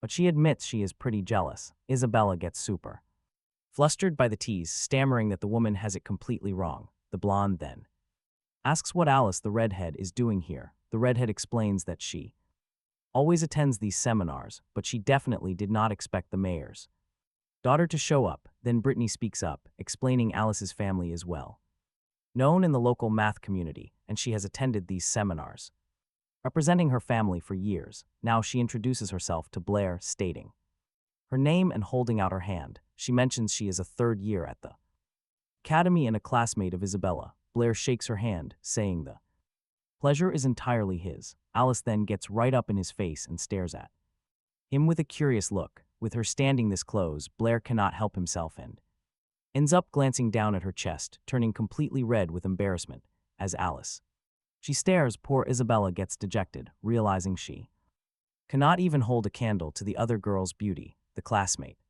says she really liked Blair's presentation and suggests he take math more seriously, but out of absolutely nowhere, Blair totally shuts her down, saying he simply must decline. He suggests she consult Professor Brittany since he learned so much from her. Alice realizes right away that he will not fall for easy tricks and is impressed, quite bold of him. She says her goodbyes and tells Blair she wants to talk to him completely alone later. This makes Isabella feel quite jealous. She is curious about his reaction when she prompts him to catch up with Alice, but Blair just looks at her with a completely confused face, asking why he should even go with her. Seriously, in Isabella's mind, all guys are just the same. They spot a pretty face and instantly start chasing after her, not wanting to drag out this chat. Blair suddenly blurts out that Alice cannot even compare to Isabella's beauty. This gets her incredibly flustered, and she asks if he is being Serious, Blair, wearing a totally deadpan expression on his face, replies that yes, he genuinely thinks she is far more beautiful. He is relieved to have. He dodged it. Meanwhile, Isabella gets incredibly shy just thinking about his sudden compliment. Suddenly, a man in a sleek white suit approaches. It is President Calvin. And the group asks what he is doing here. The president says they are the stars of the night and he simply had to come over to say hello, not realizing the scale of what he did. Blair humbly says he only helped solve the problem and mentioned that number, but Calvin explains that the problem and that number are actually no small thing. The Howard family took massive pride in that legendary 7 bridges enigma, except today it was proven that this problem has no solution. Because of that, their entire family reputation has gone completely down the drain, and the number Blair mentioned could turn the math world upside down. No pressure, right? The president wants to know who this kid really is. He is curious where a talent like this suddenly came from, and what the real intentions are of the kid who shook up the entire establishment with such a simple explanation. Blair decides to play completely dumb. He says everyone saw Feisty asking him for help. He just had an idea and blurted it out, and as for the number, it was pure curiosity. He even adds that the Viscount would have surely found that number eventually, with some help. The Mathematics Society, Calvin decides to drop it and admits that maybe he overanalyzed things. Still, he warns Blair to watch out for the Howard family. Crossing them is pure suicide. Meanwhile, in another part of the city, the Howard patriarch sits in his office, his beaten son sprawled on the floor. The boy took a brutal beating for bringing shame to their name, and his face is covered in bruises. Nearby, a dark silhouette whispers some advice that it is time to strike. The Viscount only needs Blair to leave the mansion to make him disappear, framing the whole thing as a tragic accident. The shadow assassin bows in deep obedience to the command. Suddenly, the Viscount hears a quiet voice asks from behind if he is going to kill someone again. Turning round, he finds a white-haired man dressed in a matching white suit. Patriarch glares back with absolute disgust. He does not appreciate the mocking tone of his visitor. This man named Abel, and the dark figure nearby freezes in sheer shock because she personally ended his life with her own hands. Abel notes that their surprise is expected considering the Viscount himself ordered his brutal execution last time. In absolute disbelief, the father leaps from his desk and demands to know how he is still breathing and if Blair is secretly working for him. Wanting to end this threat immediately, the patriarch pulls a pistol, aiming it at Abel. He demands some real answers right now. Meanwhile, his blonde brother finally pieces the puzzle together as he watches the tense standoff. Abel, looking pristine in his white suit, remarks that his father is asking too many questions, and he barely knows where to start. But after taking a moment to think, he decides to share a small piece. He claims Blair is completely unrelated to him, but Abel himself has a massive reason to return, and honestly, the guy is completely unbothered. Unfazed by the gun, he stares down the barrel and announces he will transform the Howard family forever. The patriarch looks at his son, utterly baffled, and demands to know how he expects to do that, instead of a direct answer. He gets a counter question. Abel asks what, in his father's personal opinion, is the ultimate foundation of their noble lineage. The Viscount, without missing a beat, answers that their reputation is everything, but Abel instantly crushes that illusion, declaring their entire dynasty was built on lies. The father grows furious, demanding to know what he is talking about. That is when Abel drops the ultimate truth bomb. His father always knew the 7 bridges problem was unsolvable. Yet to protect their glorious reputation and standing within the academic community, he hid the facts. For years, whenever anyone got too close to the truth, the old man made sure they quietly disappeared. That even included Abel himself, proving that not even family was safe from his cruelty. The Viscount snaps, ordering him to shut his mouth. He is tired of hearing these painful realities, ready to murder his own flesh and blood again, claiming it is for the family's survival. But Abel does not flinch, calmly stating that it is already too late to cover up their crimes. As of right now, that brilliant scholar Blair has exposed the truth to every scholar in the entire region. His father can try to silence a few, but he cannot possibly eliminate every single witness in the city. Suddenly, our white-haired protagonist grabs the loaded barrel and pulls it flush against his own shoulder. He warns that unless every single witness is silenced by tomorrow, the entire country will know the truth. Abel then asks if his father really believes he can keep this family together once everything finally comes crashing. Down left with absolutely no choice, the Viscount drops the gun and Abel grabs it. The defeated father desperately asks what he should do now, and his son suggests he step up as the new leader to rebuild the family. It is the only way. The Howard name survives. Abel claims his father knows deep down that only he has the power to save them. Feeling the crushing pressure, the Viscount begins weighing the option as those heavy words finally sink in. A few days pass and our main character wakes up at his teacher Brittany's home. He is actually loving this room, mostly because of the real bed and the lack of that awful smell from his old closet. He heads out to wish her a good morning, but suddenly he stops.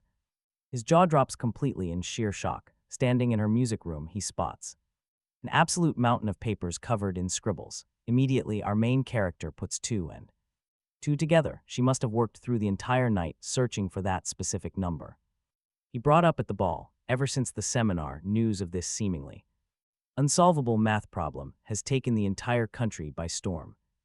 Naturally, the Howard family name is taking a massive nosedive because of it. That elusive, mysterious number everyone is chasing now has a terrifying nickname, the Devil's number. Just about every scholar in the land is obsessively trying to crack this puzzle, yet no matter how much they exhaust themselves, they hit a total dead end. Here is the catch: mathematics in this era is still incredibly primitive. It cannot even explain basic physical concepts. Honestly, the study of physics does not even exist yet. Despite that, researchers are highly revered here, constantly pulling stressful all-nighters. Our main character is confident that they will eventually figure it out. They are bound to stumble along the path, but ultimately the truth always wins. While Brittany peacefully sleeps, our lead picks up the morning paper. He discovers that the Howard family has officially appointed a new leader. Rumors are spreading that this successor plans to completely dissolve the local math society. For the Howard household, this is probably the smartest move, but Blair still wonders why they would take such an extreme step. He scans the pages to find the new leader's identity. And right then, Brittany quietly approaches from behind. Looking incredibly sleepy, she mumbles a soft good morning. The black-haired teen instantly grows a bit flustered. She looks remarkably soft and innocent, making him feel incredibly shy. He just silently admires her. While the blonde teacher quietly gazes back, suddenly her relaxed expression shifts. She grows annoyed, remembering her strict request for him to wake her up the very second he opened his eyes. Brittany playfully pokes his cheek, calling him a rather disobedient student. She teasingly brings up that mysterious number Blair refuses to share. Unfortunately, she leans in way too close, causing our young protagonist to get utterly overwhelmed until, out of nowhere, a sudden nosebleed erupts as he stands there.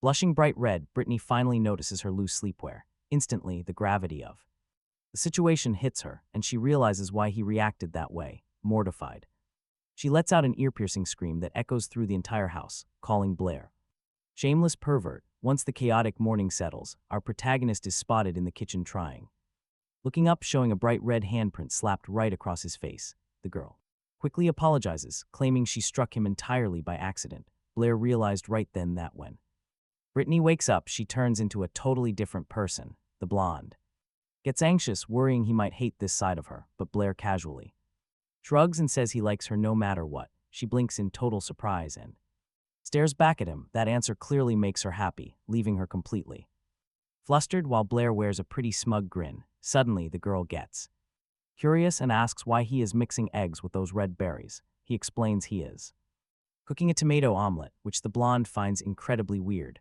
Blair tells her that back in his hometown, everyone calls these red berries tomatoes, and that over there, almost everyone knows how to cook this dish. He silently recalls his past life and how often he used to eat this very meal. Once the cooking is done, he rushes to get ready for school, making sure she promises to try his fresh cooking. Suddenly, Brittany pulls him back. She reaches out and presses a clean white cloth against his chest, gently wiping down his dirty hoodie. Blair is dying of pure embarrassment from this sudden closeness. Still, at least his clothes look a bit cleaner now. She tells him to run along, and Blair, still feeling quite awkward about the intimate moment, quickly says goodbye. The girl is left home alone and finally stares down at the strange meal, wondering if she should eat it. She takes a small bite with her spoon, hesitantly bringing it to her lips. The taste completely shocks her. Brittany has never tasted anything like it, pure bliss. Her whole body gets goosebumps as she savors the rich, sweet flavor of the tomatoes. This simple food is unbelievably delicious, and she is left standing there in awe. Meanwhile, Blair has already reached the academy when his stomach suddenly starts growling like crazy because he was so focused on feeding Brittany, he completely forgot to feed himself and ran out the door empty-handed. Inside Blair's classroom, the girls are gossiping about the mysterious new head of the Howard family who shut down the math society. They are whispering about how handsome this genius is and how he solved their family's greatest puzzle before vanishing without a trace. One girl even claims her uncle from the society confirmed the genius is actually around their age. The catch is that the mystery teenager demanded his name be kept completely secret. They simply cannot believe a student their own age shattered the entire world with that legendary number. Blair barely pays attention to the chatter until Isabella suddenly appears right beside him, asking about the legendary devil's number, but Blair immediately plays dumb, insisting he knows absolutely nothing about it. The blonde is not buying his act at all. Suddenly, another third-year student steps into the classroom and warns Isabella to leave Blair alone. It is Alice, and she greets him warmly. He smiles back while Isabella shoots her a sharp glare. The other classmates watch the interaction with pure jealousy burning in their eyes. One guy is standing there racking his brain, trying to understand why Blair is such a chick magnet.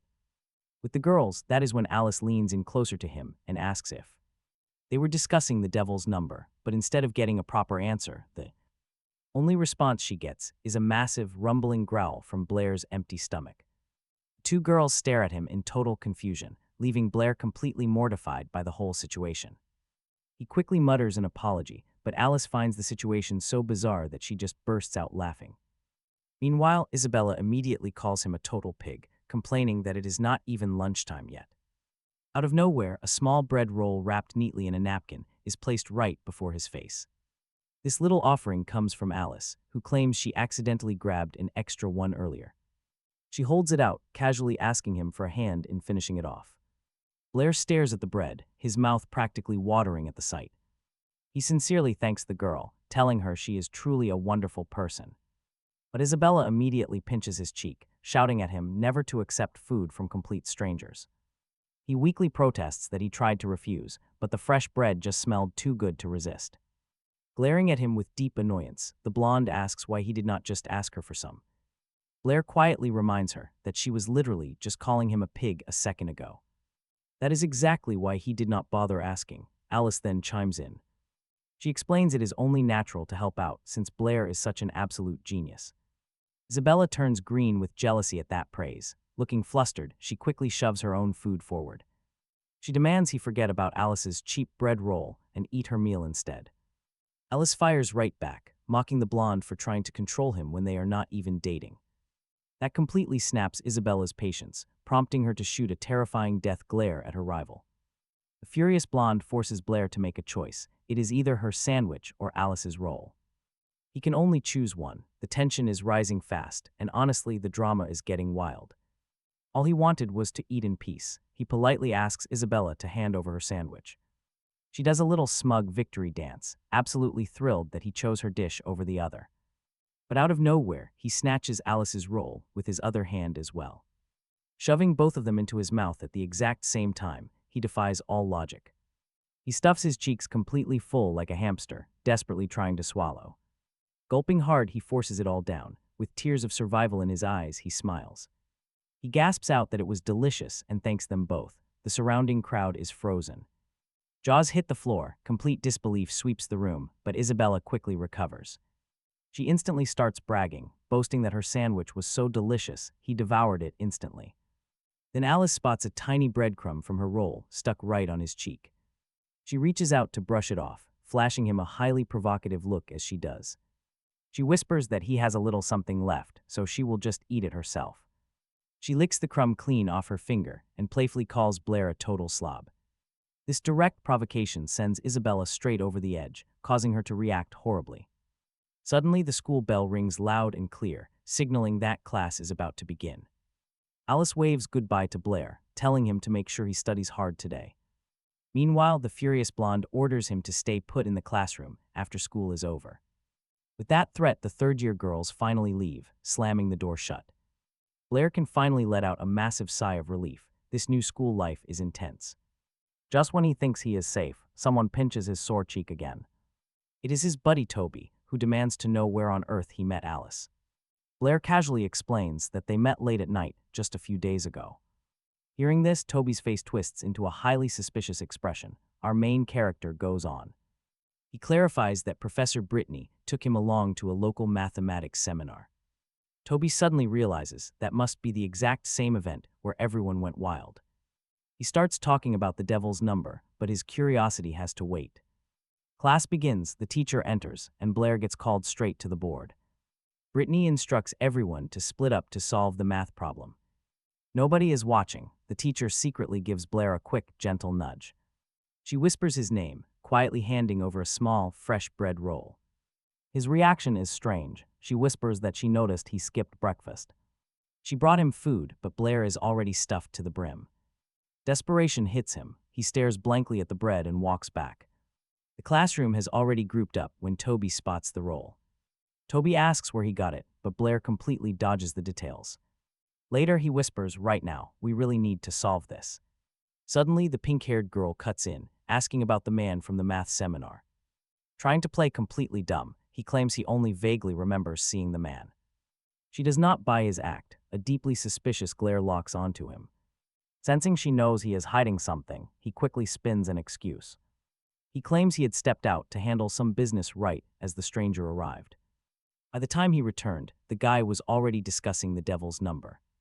Toby chimed in. Both of them simply cannot believe he missed it. "My stomach was killing me," Blair explains, "because I ate way too much." His friend, still doubting him, says he totally blew his chance.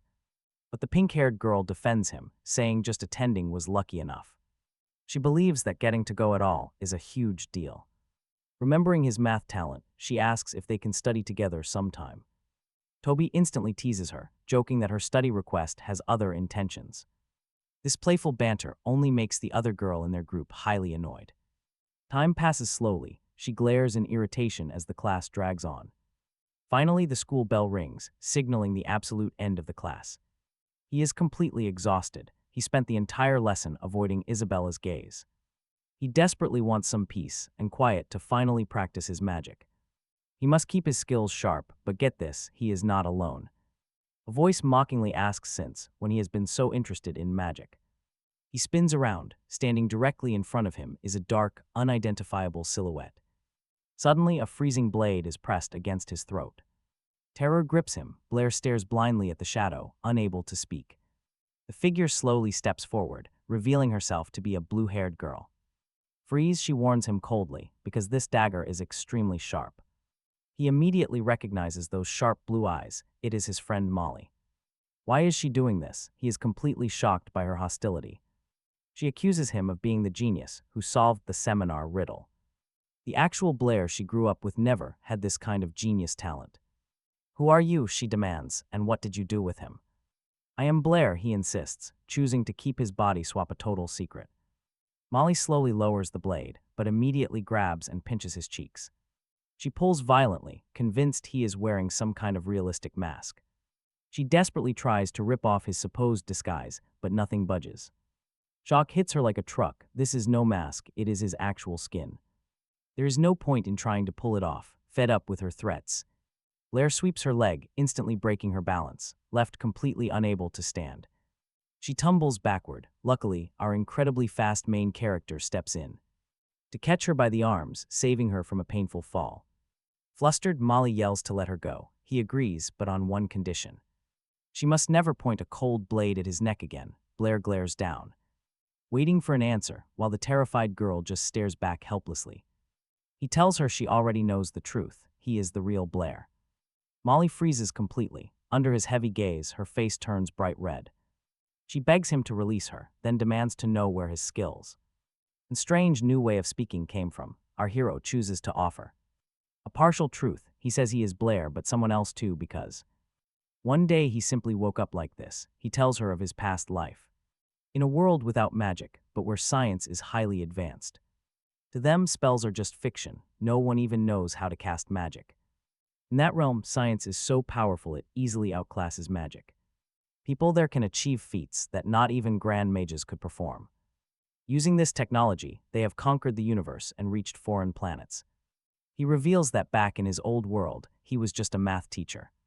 That secret knowledge explains his genius, which is beyond this world's imagination. Molly is utterly floored. She asks if humans can really cross the skies. And if other worlds truly exist. Blair smiles and confirms everything. He explains that countless other planets are scattered across the massive space.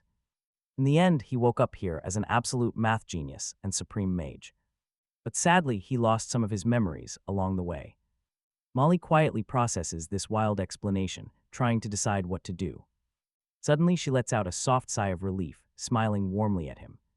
She believes him, noting that the old Blair always loved telling fantastic stories. Confused, he asks what she means. She giggles and replies that he always preferred science over magic, dreaming of a normal world. Without powers, probably because his own magic was always so terrible. She assumes he was crying from losing his memories and promises to help. Playing along with her, our boy takes Molly's hand, thanking her gently. The girl gets incredibly shy as Blair gently holds her hand in his. Completely killing the romantic vibe, she suddenly pulls away and warns him. Not to get any ideas, she only promised to help with his memory. Nothing more. Sometime later at the academy, they both go their own ways. Blair is left standing alone in the hallway, deep in his thoughts. He begins to feel a growing sense of anxiety about his future. Honestly, who wouldn't be paranoid after dropping a massive truth bomb like that? He has never shared his Isekai secret before. Suddenly, a presence looms behind. A gigantic hand grabs him. He looks up to see Toby grinning down. The massive guy effortlessly hoists him high into the air with both hands. An argument breaks out as Phage silently watches the chaos from afar. By the time they spot the blonde guy across the room, Blair is already holding his angry friend back. Toby marches right up to Phage, demanding answers. But instead of starting a fight, the arrogant blonde bows low to the ground. He immediately starts begging Blair for forgiveness, admitting he treated him terribly before. Phage Howard claims his apology is completely real. Meanwhile, Blair, who never expected this from his old bully, just stands there completely frozen. The tension grows thick, and the onlookers nearby definitely start taking notice. Why was their elite leader acting so incredibly strange, but instead of speaking, Blair just stares at Phage with absolute confusion written all over his face. Total confusion. Nobody has any clue what is happening here. Why on earth would a Howard noble bow to commoner? Suddenly, Phage pulls out a highly decorated letter and hands it to the young man. It is a formal invite from Fazi, his older brother and the new family head. A massive summit is taking place tonight for the kingdom's greatest minds. He wants to discuss rebuilding the ruined Howard family reputation. Phage, clearly acting against his own will, begs Blair to show up. Toby instantly senses a trap and warns his friend to stay far away. Blair weighs his options carefully, wondering if he should actually attend. Soon, darkness blankets the city as the fateful evening finally arrives. The Grand Howard estate quickly fills with legendary scholars and elite mathematicians. Naturally, Blair can't resist his own curiosity and decides to attend. Ouch! Suddenly a hand grabs his ear, triggering highly familiar pain.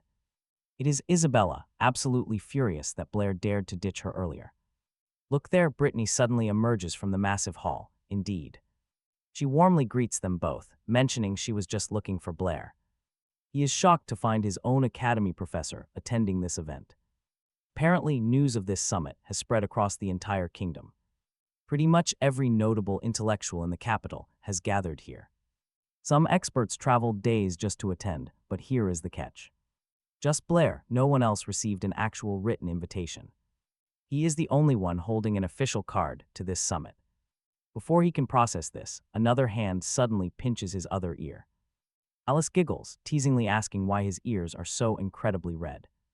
Instantly, the girls crowd around him, shouting over each other in absolute chaos. He already knows his fate. These two will argue all night. To save him from his misery, Professor Brittany tells them to head inside. Blair is dragged along, completely surrounded as they ascend the grand staircase. They walk down the main corridor toward the central exhibition hall. Immediately, something highly unusual catches Blair's eye, making him freeze. The famous masterpiece depicting the 7 bridges has vanished from the wall. Brittany whispers that she is curious about the new family head, Abel. She wonders how he will handle this massive mathematical problem tonight. Hearing her mention Abel so casually, Blair asks if they know each other. They were actually in the same class back in the day.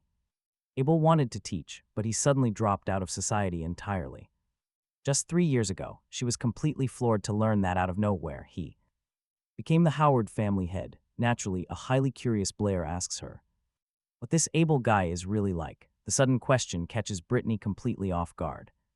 She stands there speechless. Her old classmate has changed. After thinking for a moment, she simply sums him up by saying he always lived and breathed mathematics. Meanwhile, as the crowd gathers inside, Abel is in his quiet office, reviewing some files. Suddenly, his brother walks in to report that everyone is assembled. They want their new boss, but Abel responds with a completely unrelated question about love. To him, the suspense only makes the waiting more exciting. Then he asks if Blair actually made it. His blonde brother replies that with a crowd this massive, it is impossible to know.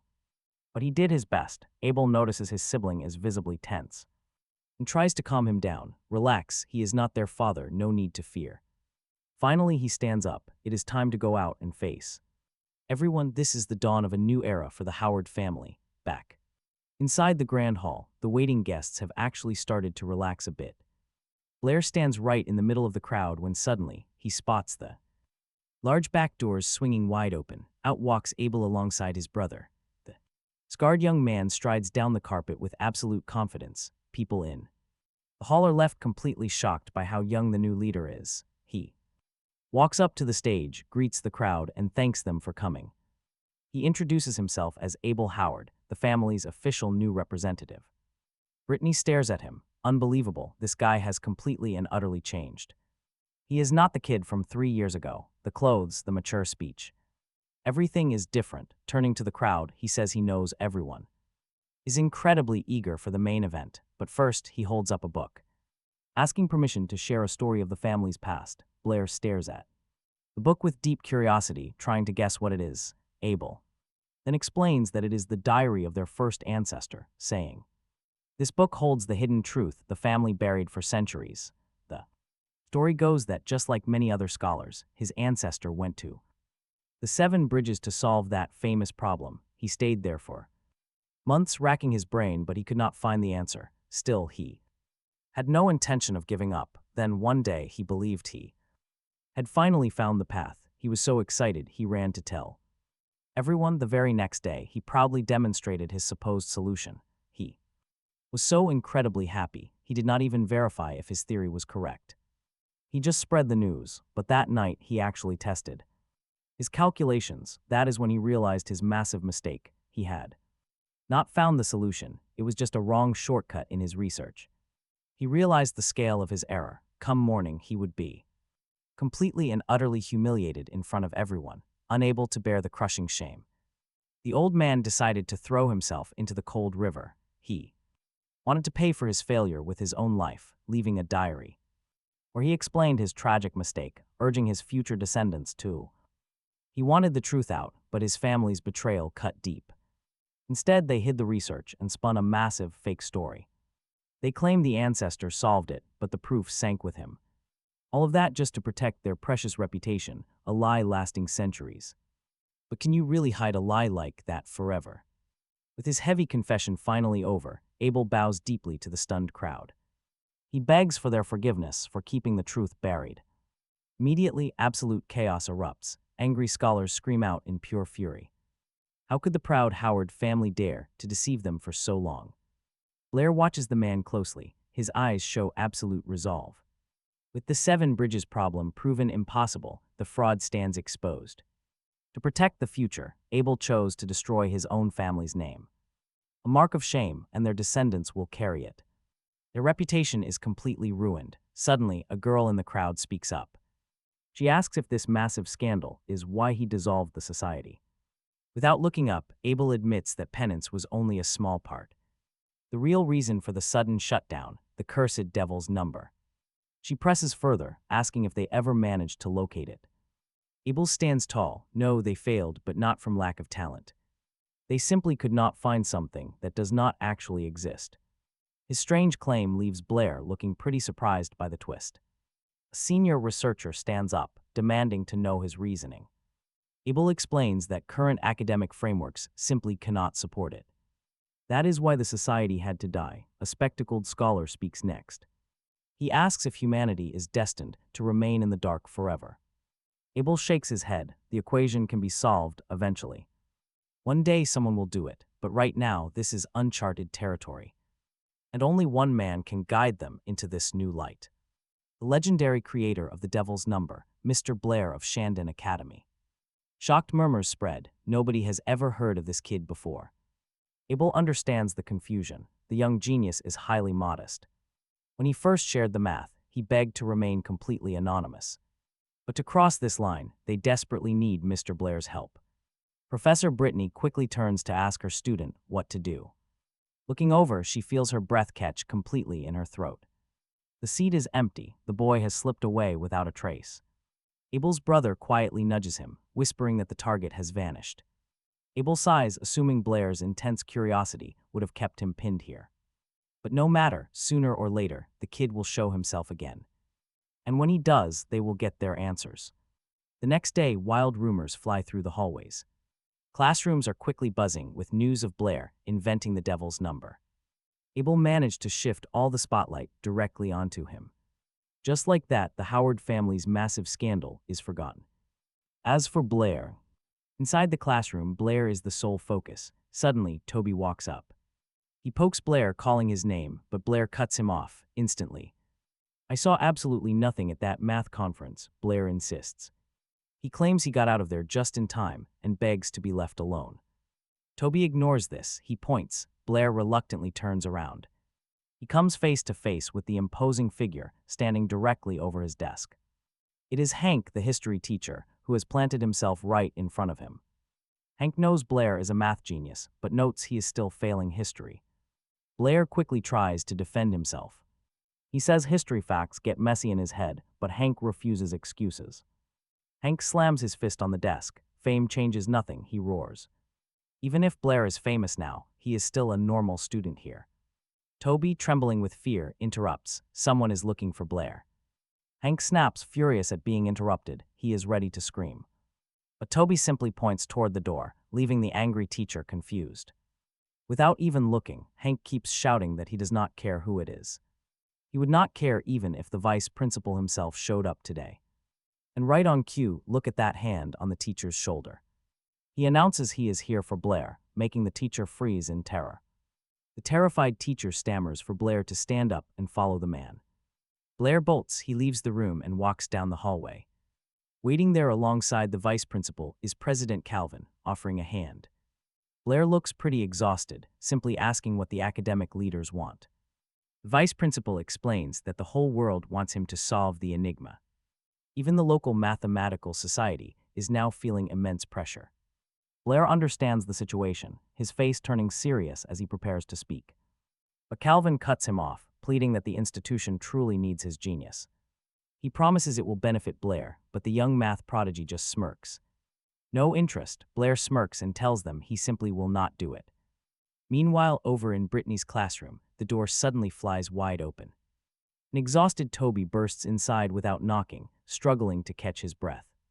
He gasps for Brittany to hurry, shouting that some people just took Blair.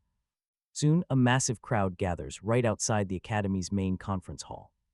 Inside, the young prodigy sits surrounded by elite school administrators. 4 high-ranking vice principals are stationed inside just to question him. At least 10 guards watch the exit as Blair confronts President Calvin. He asks President Calvin how they expect to earn his cooperation. Calvin replies that as the inventor, he cannot abandon the mathematical community. Blair ignores this. He shifts the topic instead. He asks point-blank if Calvin always labels objective truth as something diabolical. That sharp retort immediately angers several of the faculty members present. Calvin cuts to the chase, demanding to know if the legend is true. Blair confirms that the Devil's Number indeed cannot be written as an integer. He explains it is not just his number, but any square root of 2 or 3. He insists these values simply cannot be easily written. Can be represented as an integer, with plenty of other numbers just like it, and the best part is this can actually be proven mathematically. Calvin, wearing a look of absolute disbelief, asks the young boy if they have been wrong for hundreds of years, but Blair calmly explains that this is perfectly normal in mathematics, since it is a science built on making and correcting mistakes. Seeing a chance, Calvin asks if Blair would teach their scholars this revolutionary new method to prove and calculate such numbers, but our protagonist politely declines the offer, apologizing. He says he cannot do that. Honestly, he finally understands what is everyone so terrified. They fear the truths they believed for centuries might actually be completely wrong. According to Blair, fear is just a natural human response, and there is no reason to feel ashamed. In his homeland, massive wars were fought just to uncover the absolute truth. He explains that only by conquering their fear can they progress. They have to face this inner devil step by step. If he simply hands them all the answers, it will stunt the growth of the entire mathematical community. He believes they have the strength to face this massive challenge head-on. After all, humanity has always valued courage. The elderly president stands completely speechless after hearing this. Feeling the immense weight of the boy's words, suddenly everyone in the room bows deeply to Blair, thanking him for the priceless lesson. The president quickly agrees, admitting they were far too impatient. He offers his sincere gratitude, promising the mathematical world will never forget this profound contribution. Fearing he might become way too famous, Blair desperately tries to backpedal, but right then, things take a wild turn. The heavy door is violently ripped off its hinges, sending a guard in white flying straight across the hall. The door crashes into the wall, followed by a shower of smashed chairs. Everyone in the room, including Blair, stares in absolute disbelief at the terrifying figure standing at the entrance. There, standing in the dust, is Teacher Brittany. She glares at the academy higher-ups with absolute fury in her eyes. Magic energy erupts around her as she prepares to crush anyone who dares to touch her precious student. With a cold, terrifying look on her face, she demands to know why they took her. Blair, our boy, on the other hand, just smiles and waves, calling out to his teacher. He calls out, telling her that everything is fine and they were just chatting. Realizing her mistake, Brittany is instantly mortified.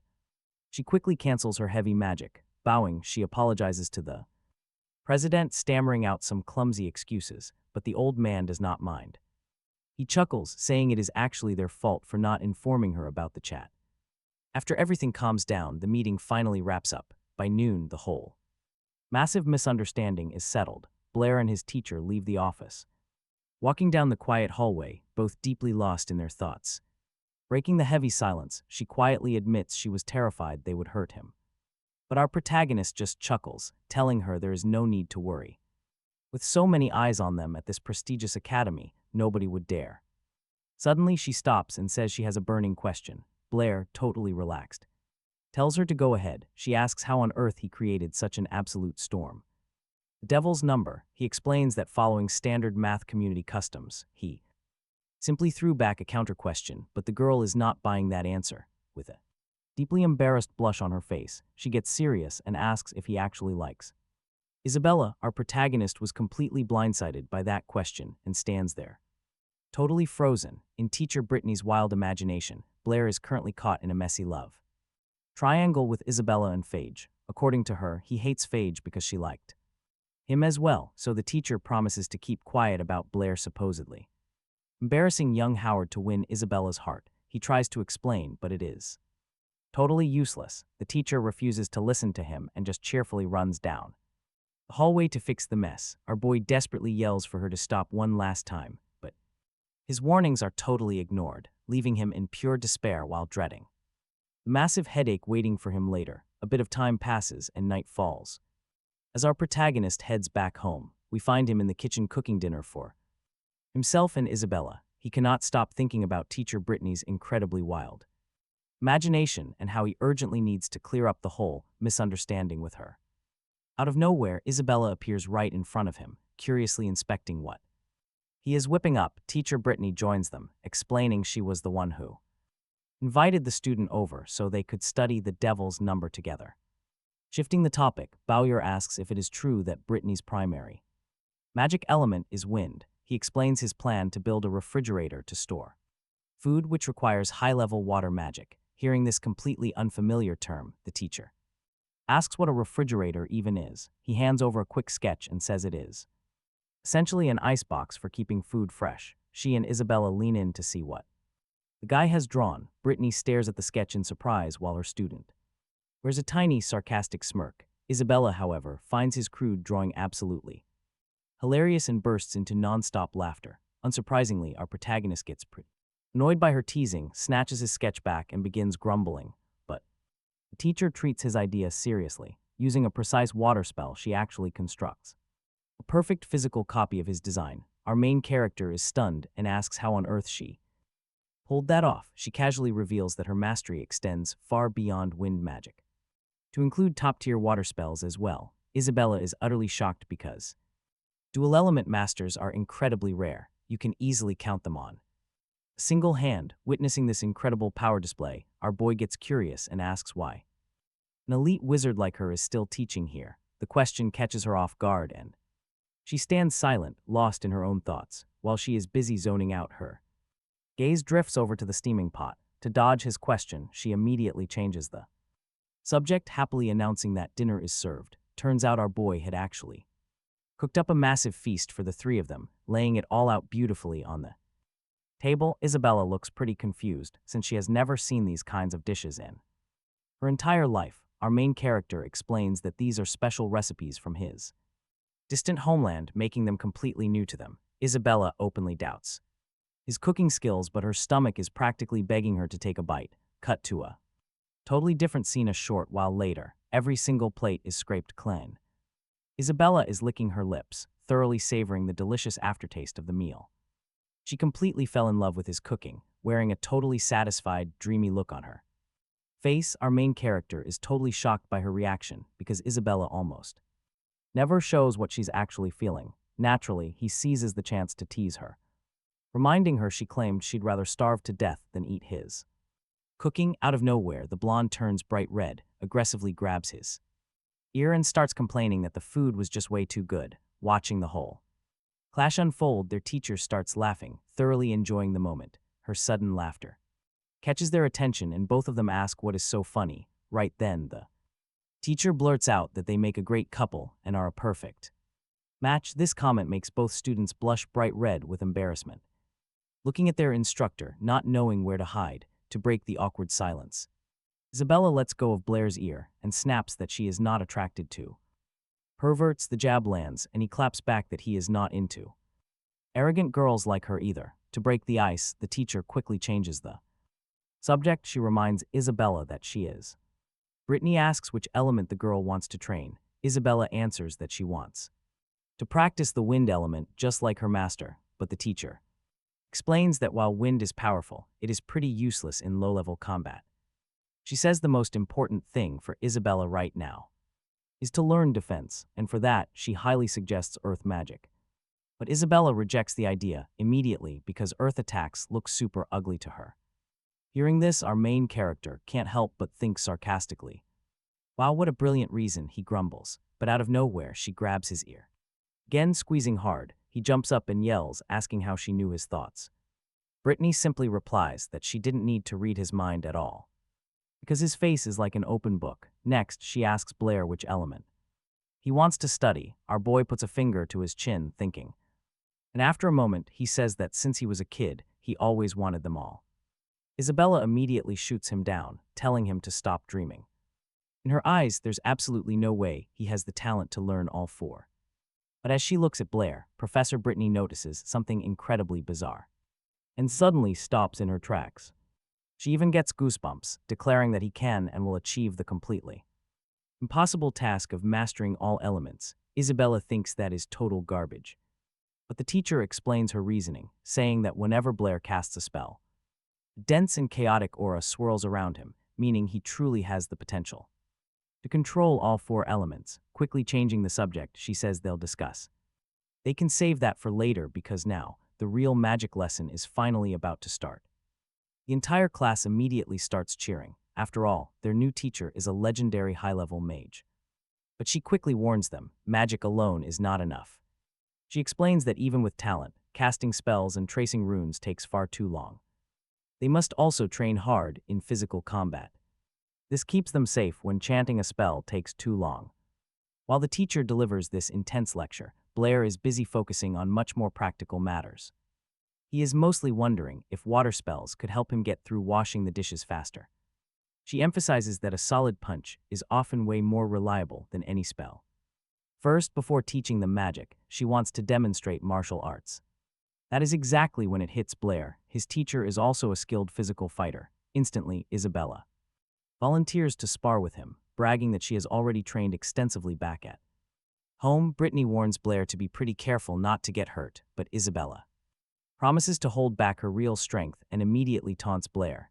If she is terrible at math and magic, she knows she can beat him easily in a hand-to-hand fight, so the two quickly change their clothes and head to a training room to spar. Trying to intimidate him a bit, Isabella warns him that he is going to leave the gym crying after the brutal beating she has planned for him. With that said, she launches herself forward, rushing in to land the very first hit. Her movements are unbelievably fast. In a matter of seconds, she is right in front of him, unleashing a devastating punch targeted straight at his face, and their duel drags on until night falls, leaving the sky absolutely full of stars, while the fierce duel between Blair and Isabella still rages on inside the house. However, our main character was quietly on his guard. He times the counter perfectly, and instead of getting struck, he smoothly snatches her incoming hand right out of the air, leaving the blonde girl absolutely stunned. Not knowing how to react, Blair seizes the moment, pulls her clothes, sweeps her to the ground, and immediately pins her, twisting her left arm behind her back.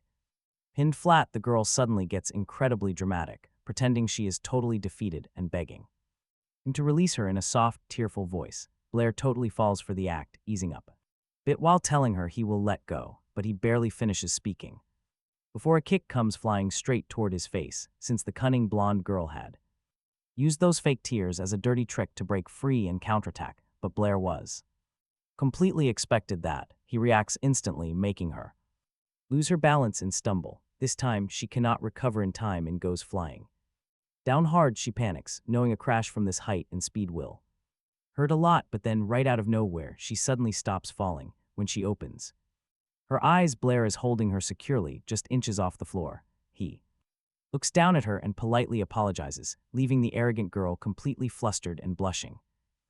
Teacher Brittany is standing nearby with her jaw completely on the floor. How on earth did this guy manage to overwhelm the mayor's elite daughter, who has been training rigorously since childhood? Blair explains that he has never taken any actual martial arts classes, but back in his homeland, he was highly passionate about practicing a martial art known as Sanda kickboxing. The teacher admits she has never heard of it and remarks that his birthplace sounds incredibly mysterious. Meanwhile, the embarrassed Isabella, still cradled in his arms, starts pinching his cheek, demanding that he put her down right now. Desperately trying to deny her defeat, she loudly grumbles that the training floor was simply too slippery. After witnessing the entire impressive sequence, Brittany, the beautiful teacher, gets pretty excited herself and immediately challenges Blair to spar with her next. He is a bit hesitant, explaining that with Sanda, it is hard to regulate his combat strength and he might accidentally hurt her, but the teacher tells him to relax entirely and stop worrying about that, so Blair accepts and faces his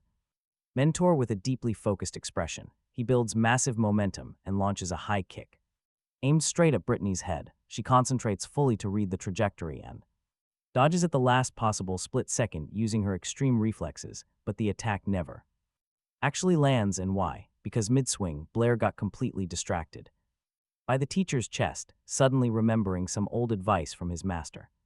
He said that against a true master, you will never see the strike coming.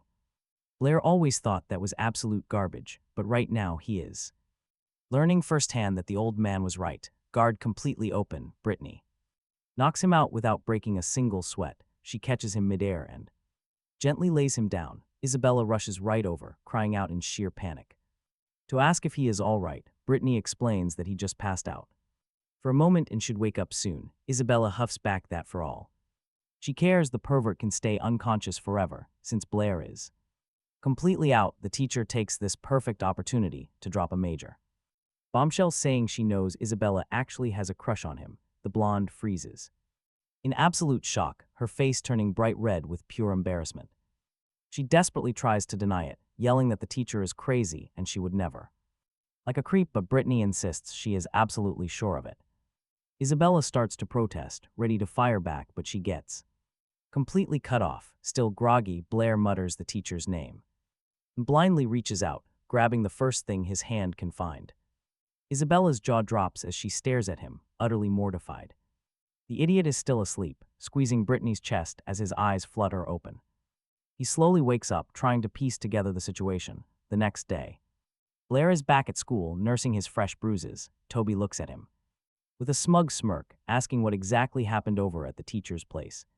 Clearly hinting at something, Blair can only fume as he remembers the disaster that unfolded after he blacked out, right after that accidental grab. Isabella completely snapped and went absolutely wild on the poor guy. Battered and bruised, Blair tried to flee, screaming that she was going to snap his arm. Brittany had to intervene, telling the girl to stop and explaining it was an accident. Since he was out cold, fuming over her behavior, our boy is seriously annoyed. Isabella has absolutely zero style, but that girl possesses terrifying raw strength. He never guessed she was actually trained in combat, meaning she must have survived some brutal training under an elite master. In their world, normal citizens never get the chance to learn martial arts, let alone high-level magic. This makes Blair realize she must come from nobility. Suddenly, Toby breaks his train of thought, proudly bragging that he has already mastered the summoning spell Blair showed him. Blair is genuinely stunned by his friend's rapid growth. Toby, incredibly hyped, immediately offers a quick demonstration. He takes a deep breath, focusing his mind and gathering energy in his palms to conjure the fire element. The magical circle begins to glow, and he boldly shouts the name of his fireball spell. Blair watches closely, waiting to see what happens, but nothing appears. Where exactly is the massive fireball? Toby tells him to look closer. When they squint, they spot two incredibly tiny embers floating above his palms. Blair laughs, teasing that at this rate, his friend will never catch up. But secretly, he is amazed at how quickly the guy learned. He thinks it doesn't even look like a fireball, more like two tiny sparks. Suddenly, something catches his eye. He turns around and comes right face to face with a hand holding a massive cake right in front of him. It was Alice. She had heard that Blair broke his arm, so she brought him a sweet snack, figuring he had come empty-handed again. She even jokes that Toby probably already scarfed down his own food. Blair replies that he feels a bit weird accepting her food, but at the same time, he cannot stop staring at that delicious cake. With a sweet smile, she asks if he likes it. As soon as Blair takes a bite, he admits her food is the best ever and asks what she is doing there. She says she has a question for him. Blair promises to be totally honest and tells her to just spit it out, so Alice gets straight to the point. She wants to know if he likes Isabella. The question catches the poor guy completely off guard. Instead of answering, he asks why she wants to know, but the girl completely ignores his deflection and demands a real answer. Blair, trying to play it cool, says that right now the only thing he cares about is magic. She finds his answer pretty lame, but she still seems satisfied before our boy even has time to recover from that loaded question. Alice leans in and plants a kiss on his cheek. Blair gets even more flustered, and as she walks away, she tells him she will be coming to see him much more often. Meanwhile, all his classmates watching the whole thing are absolutely losing their minds at how easily girls fall for this black-haired guy. Classes finally end for the day. Blair decides to head over to the library, still wondering what Alice meant by all of that, but he just lets it go, remembering that he has already read every single magic book on this floor. After finishing the last one, he stretches out in his chair and yawns, completely exhausted. Now the plan was to head up to the second floor, where the more advanced books are kept. He walks up to the front desk and spots a girl with purple hair totally absorbed in a pink-covered book. Must be a romance novel fan. Honestly, no judgment here. Our boy walks up, greets her, and asks how to get upstairs. She glances at his eye badge with absolutely zero interest and sees he is just a student. Then she immediately shuts him down, explaining that to access the second floor, you need to be at least a beginner-level mage. He admits he does not have enough spiritual power yet and asks if there is any other way. The girl says no and even takes a jab at him, asking how he would even read advanced books anyway. Blair gets pretty offended by her snobby attitude and is just about to clap back, but out of nowhere, Molly shows up at the desk. She recognizes our boy and asks if he needs some help. The purple-haired girl could not care less about what is going on. She just turns her back and tells Molly to handle it. So Molly explains that to go up, he needs a mage ID, even a basic one. She says he could try for a new certification, but his chances are pretty slim. Since his spiritual power is so weak, even so, Blair decides to risk it. He tells her he just found a way to improve water element magic. Molly warns him that this is serious. If he fails, he will be blacklisted and never allowed to use the library ever again, but Blair looks dead serious. Molly thinks for a moment and decides not to push it, agreeing to help. She politely. Molly tells him to follow her and points toward a nearby room before stepping inside. Once inside the examiner's office, she explains Blair's situation, leaving one guy completely stunned. He cannot believe a mere student claims they can actually improve water magic. The other examiner scoffs. It is just a cheap excuse to fool them. That basic spell has existed for centuries. There is absolutely nothing left to modify. The blue-robed mage warns that the kid needs to think this over carefully. If this is just some bluff, his career is basically over, but Molly stands firm. She trusts the kid and begs them to just let him take the test. Seeing her stubborn determination, they decide not to argue. The blue mage finally yields. He calls the boy in. Blair walks into the rundown room, quietly adjusting his mask. Neither examiner pays him any attention. They just sit there, totally ignoring his presence. They are busy sipping a red drink and casually gossiping about their daily lives. Our protagonist greets them politely, introducing himself by his fake name, Chenlo. He explains that he is a student who wants to present a major magic upgrade. He has found a way to significantly boost the power of basic water ball spells. Hearing this, the red-robed examiner freezes and stares at him, totally flustered. It is like his brain completely short-circuited. Out of nowhere, the man leaps up. He jumps right out of his chair, shouting that he recognizes this black-haired kid. It is the same troublemaker who broke into their office using unauthorized magic. He warns the other mage that they need to move to the testing room immediately. Last time this kid nearly leveled the entire building. The mustached mage is confused. He scoffs at the overreaction, arguing that a mere student poses absolutely no threat. He confidently tells the kid to hit him with this supposed improved water ball. Blair smiles beneath his mask and starts gathering mana around his body. He channels the energy, simultaneously summoning both fire and water elements. A massive blazing fire suddenly erupts directly in his left hand. Meanwhile, a dense ball of water quickly begins to take shape in his right. The water mage stares in absolute shock, frozen as he watches this unfold. He immediately panics, shouting to his brother that the kid can dual-cast elements. He scrambles to cast a defensive spell while Blair keeps gathering intense mana. With his hands fully charged, he begins pushing the two opposing elements together. Get ready under immense pressure, the fire and water violently fuse. As the spells clash, a massive wave of water erupts in every direction. The fire mage, already behind his barrier, realizes history is repeating itself. A massive pressure explosion rips through the room, blasting everything backward. Thick steam fills the space. As it slowly clears, Blair's silhouette appears. He stands calmly in the center, casually brushing dust off his clothes. The water mage coughs angrily, glaring through the smoke at the boy. He demands to know how a regular student could possibly pull that off. For Blair, the secret is actually pretty simple. First, you conjure water. Then you summon fire. After that, you just force the two elements together. You compress them tightly with your hands, forcing them to merge. Once they combine, they unleash far more destructive energy than normal spells. The blue-robed examiner catches his breath, marveling at the kid's insane control. Deeply impressed by the results, he tells the boy to wait right there. Molly steps up. She looks after their guest and brews a hot cup of tea for him. He thanks her. Honestly, he feels pretty awkward with the girl just standing. Next to him, he quickly invites her to sit, trying to keep the conversation going. Is she a mage too? He asks. Molly admits her magic skills are not as great, thinking back to his incredible display, but Blair remains completely humble and downplays his talents. He explains that he has not even reached the basic apprentice rank yet. The raw power of those magic balls comes from his unique technique, dual casting has absolutely nothing to do with actual skill. He insists it is actually pretty easy. It is simply like doing two tasks at once, one with each hand. To prove it, he draws on paper using both hands simultaneously. Handing the sheet to her, he proves he sketched two different creatures at the same time. Molly smiles, saying that the drawn cat and dog are adorable, but he laughs they are a wolf and a tiger. Flustered, Molly tries to save face, claiming she can multitask too.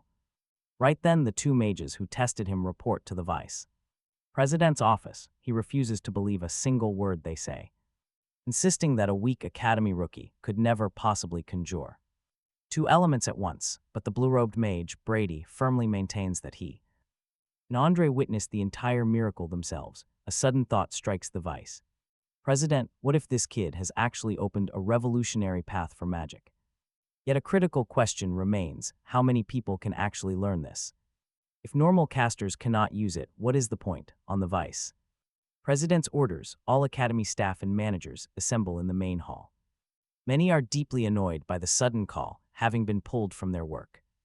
Out of nowhere, the leader steps forward with the two mages. They explain that a revolutionary casting technique has been discovered, but there is a major twist. The caster must summon a sphere of water and fire at the exact same time. Brady explains that he assembled the staff to test if anyone can copy the trick. He instructs the crowd to give it a shot. Instantly, some of the mages shake their heads, highly skeptical that it is even possible. A purple-haired girl looks at Blair, briefly wondering if he is the mastermind behind this miracle. She quickly dismisses it. After all, he is just a common student. Soon, every mage focuses and starts attempting to manifest both elements. One of them seems incredibly close to success. Fire begins to crackle and water drops take shape in his palms, but then the water swirls completely out of control, shattering the spell. No matter what, he cannot sustain fire and water at the same time. The disappointed crowd starts whispering that such a legendary feat is flat out impossible. Seeing this, Brady turns and informs the vice president that nobody can pull it off. Intrigued, the vice president orders them to bring Blair so they can investigate. As they walk to the room where Blair is, Brady attempts to ask a question, but the old man raises a hand, cutting him off. He sighs, believing that perhaps only Chenlu is capable of using this advanced concept. It seems nobody else on Earth can recreate it. Our hero's test is looking like a failure. Until Molly suddenly steps up, easily pulling off the impossible double summon, and there she is, balancing a flawless orb of water in one palm and a blazing fireball in the other. The three veteran mages immediately go dead silent, their gazes locked on her. Their jaws hit the floor. Molly spots the three of them and looks quite surprised. She quickly greets Vice President Elton. Blair bows as well and immediately takes his chance. He explains that Molly is incredibly talented and has already mastered the new magic formula. Blair asks if his exam is officially passed, but the old man looks hesitant. By the books, they need at least 3 mages capable of casting this technique. Yet out of everyone they gathered at the society, only Molly managed to pull it off. No one else could summon both elements. Molly looks down, asking if they failed the test. But the president smiles and quickly reassures her with some incredibly good news. He is making an exception for Chenlu, since this method will revolutionize magic forever. It is a total breakthrough. He even offers our young genius a very special invitation. Blair is invited to become an honorary member of their prestigious magic society. Blair says it is a massive privilege, but he has one small condition first. The president gestures for him to speak, and Blair presents his simple terms. He demands that Molly be promoted to assistant manager. Molly freezes in pure disbelief. She stands there utterly clueless. Soon after, the furious, purple-haired girl storms in. She bursts into the office, absolutely enraged that Molly got the promotion over her. She deeply despises the blue-haired girl, fully believing that assistant role belonged to her. Shouting at the secretaries, she demands to know where Molly and the student are. Losing her temper, she violently shoves a secretary aside and insults her intelligence. Suddenly, she recalls a key detail. Blair had previously asked about the library's 2nd floor. Meanwhile, Blair is sitting comfortably in the president's office, handling some paperwork. He officially signs the documents to patent his newly developed magic technique. The president nods in confirmation. The copyright for the improved water spell is officially his. Blair is utterly dumbfounded to realize that this fantasy world even has copyright laws. The president calmly explains how this highly advanced system operates in their society. The association will promote his spell, and any mage wishing to learn it must pay. The profits are split 50-50, with half going straight to Blair as the creator. The other half goes to the society, and if anyone tries stealing the spell secretly, they will get caught immediately. The offender is promptly placed on a major blacklist, facing severe charges or even arrest. Blair finds this whole system highly fascinating. He muses on how bizarre it is that their technology lags, yet intellectual property rules thrive. It is remarkably advanced. Then, the president casually drops the standard price. It will cost 100 gold coins. Blair nearly chokes on his own breath. To him, that is an absolute fortune, but the president completely misreads his reaction. He assumes Blair finds the price too low and starts defending it. He explains this is an advanced spell, and pricing it too high would alienate buyers. People who cannot master it would feel cheated. Blair nods, saying the price is fine. But he has a brilliant, modern business solution to completely avoid that issue. He proposes adding a very clever legal disclaimer at the end of the text. This warning would explicitly state that the technique demands extreme skill. Buyers must think twice before purchasing because there are absolutely no refunds allowed. He even includes a clever clause, reserving the final right of interpretation for them. The president blinks in confusion, asking what that legal jargon actually means. Blair explains it is just a way to keep them completely safe from future trouble. The president is honestly impressed by how thoroughly Blair planned out every single detail. Blair playfully fires back a sarcastic comment, noting the old man is pretty sharp himself. They really are cut from the same cloth. Sometime later, Molly guides him upstairs. Blair is stunned to see the second floor of the library is absolutely massive. Molly explains that only elite, high-level mages have access, so it is usually empty. Up here, he has complete access to rare books on advanced spells and top-tier magical techniques. He can basically study and practice to his heart's content without any interruptions. Molly notices him staring blankly and asks what exactly has caught his attention. Being his usual straightforward self, Blair bluntly tells her he loves her new uniform. The sudden compliment instantly catches her off guard, leaving her blushing and totally flustered. Quickly shifting gears, he asks if there are books on boosting someone's spiritual power. Molly mentions those resources are quite rare, but she starts looking around anyway. It does not take long for her to locate the exact book he needs. The title is Theory and Practice for Increasing Spiritual Power. But as she starts climbing down, Molly suddenly slips and begins to fall. She tightly shuts her eyes, bracing for a painful crash against the hard floor. Instead of hitting the floor, she opens her eyes to find that he caught her midair. He holds her tightly in his arms, and a quiet, awkward tension fills the room. Blair asks if she is all right, leaving the poor girl completely red-faced and flustered. She somehow feels like she has been in this exact situation before. Meanwhile, a sneaky redhead who just walked upstairs is quietly spying on them from the shadows. Naturally, she instantly jumps to the absolute wildest conclusion, her mind racing with assumptions. She assumes Molly must have seduced the new guy just to secure her promotion.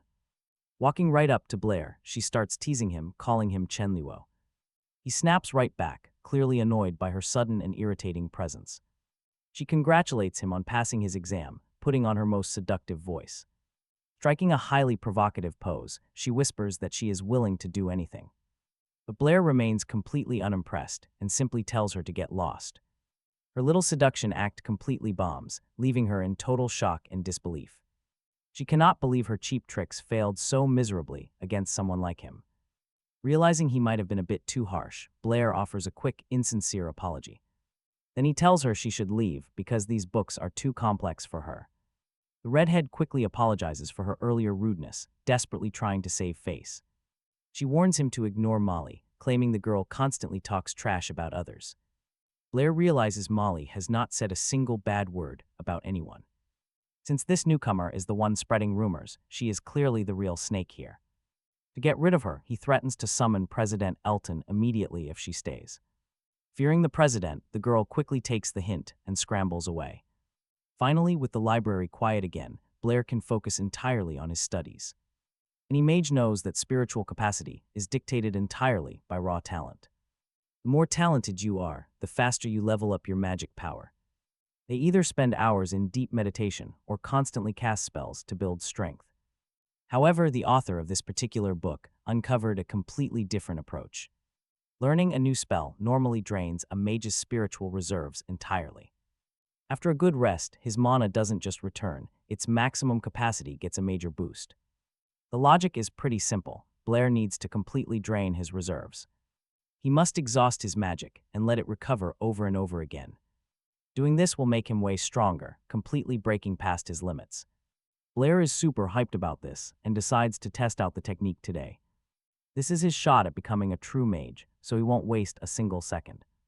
He immediately rushes over to his favorite training spot near the academy fence.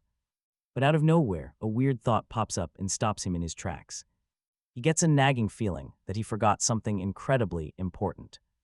Blair rushes straight back home, only to find the two girls waiting for him. They look incredibly annoyed because our boy forgot to cook their dinner. Blair is genuinely shocked by just how much these two actually depend on him. He honestly feels like they're just helpless pets who can't survive alone. Isabella instantly jumps up and starts complaining loudly. She wants to know why he is late and hasn't made them anything to eat yet. Without arguing, Blair just grabs a nearby apron and throws it right on. He explains he was busy at the Magic Society and expected Brittany to cook. Our boy then asks why the blonde is still there, making her super excited. She excitedly hurries to drop a massive bombshell on him. Starting today, she is moving into the professor's house as well. Blair is completely blindsided and drops his frying pan right on the floor. His terrible reaction annoys Isabella, who cannot understand his lack of excitement. She thinks he should be thrilled to live with someone as awesome as her. Brittany, their teacher, explains it is just to make studying magic and math easier. Our guy doesn't buy that excuse for a second and turns back to the stove.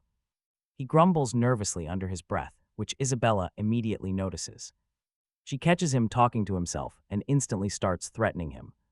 Blair decides to ignore the chaos and focus on his magical goals. He still needs to run his magic experiments tonight, no matter what. Dinner is finally served, and Isabella completely polishes off her plate first. She lets out a happy, tired sigh, but Blair instantly kills the vibe.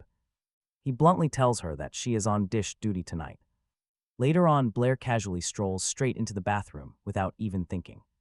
He wanted to tell Isabella she forgot to tie her hair back again.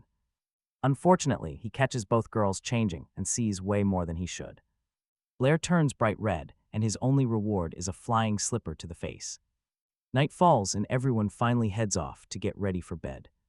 Blair sits at his desk reading, annoyed that he has to babysit them.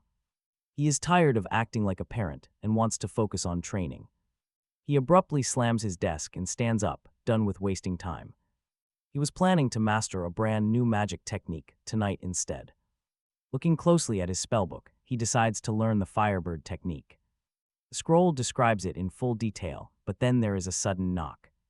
Annoyed by the sudden interruption, our boy asks who is there. It is Isabella, standing outside his door right before going to bed.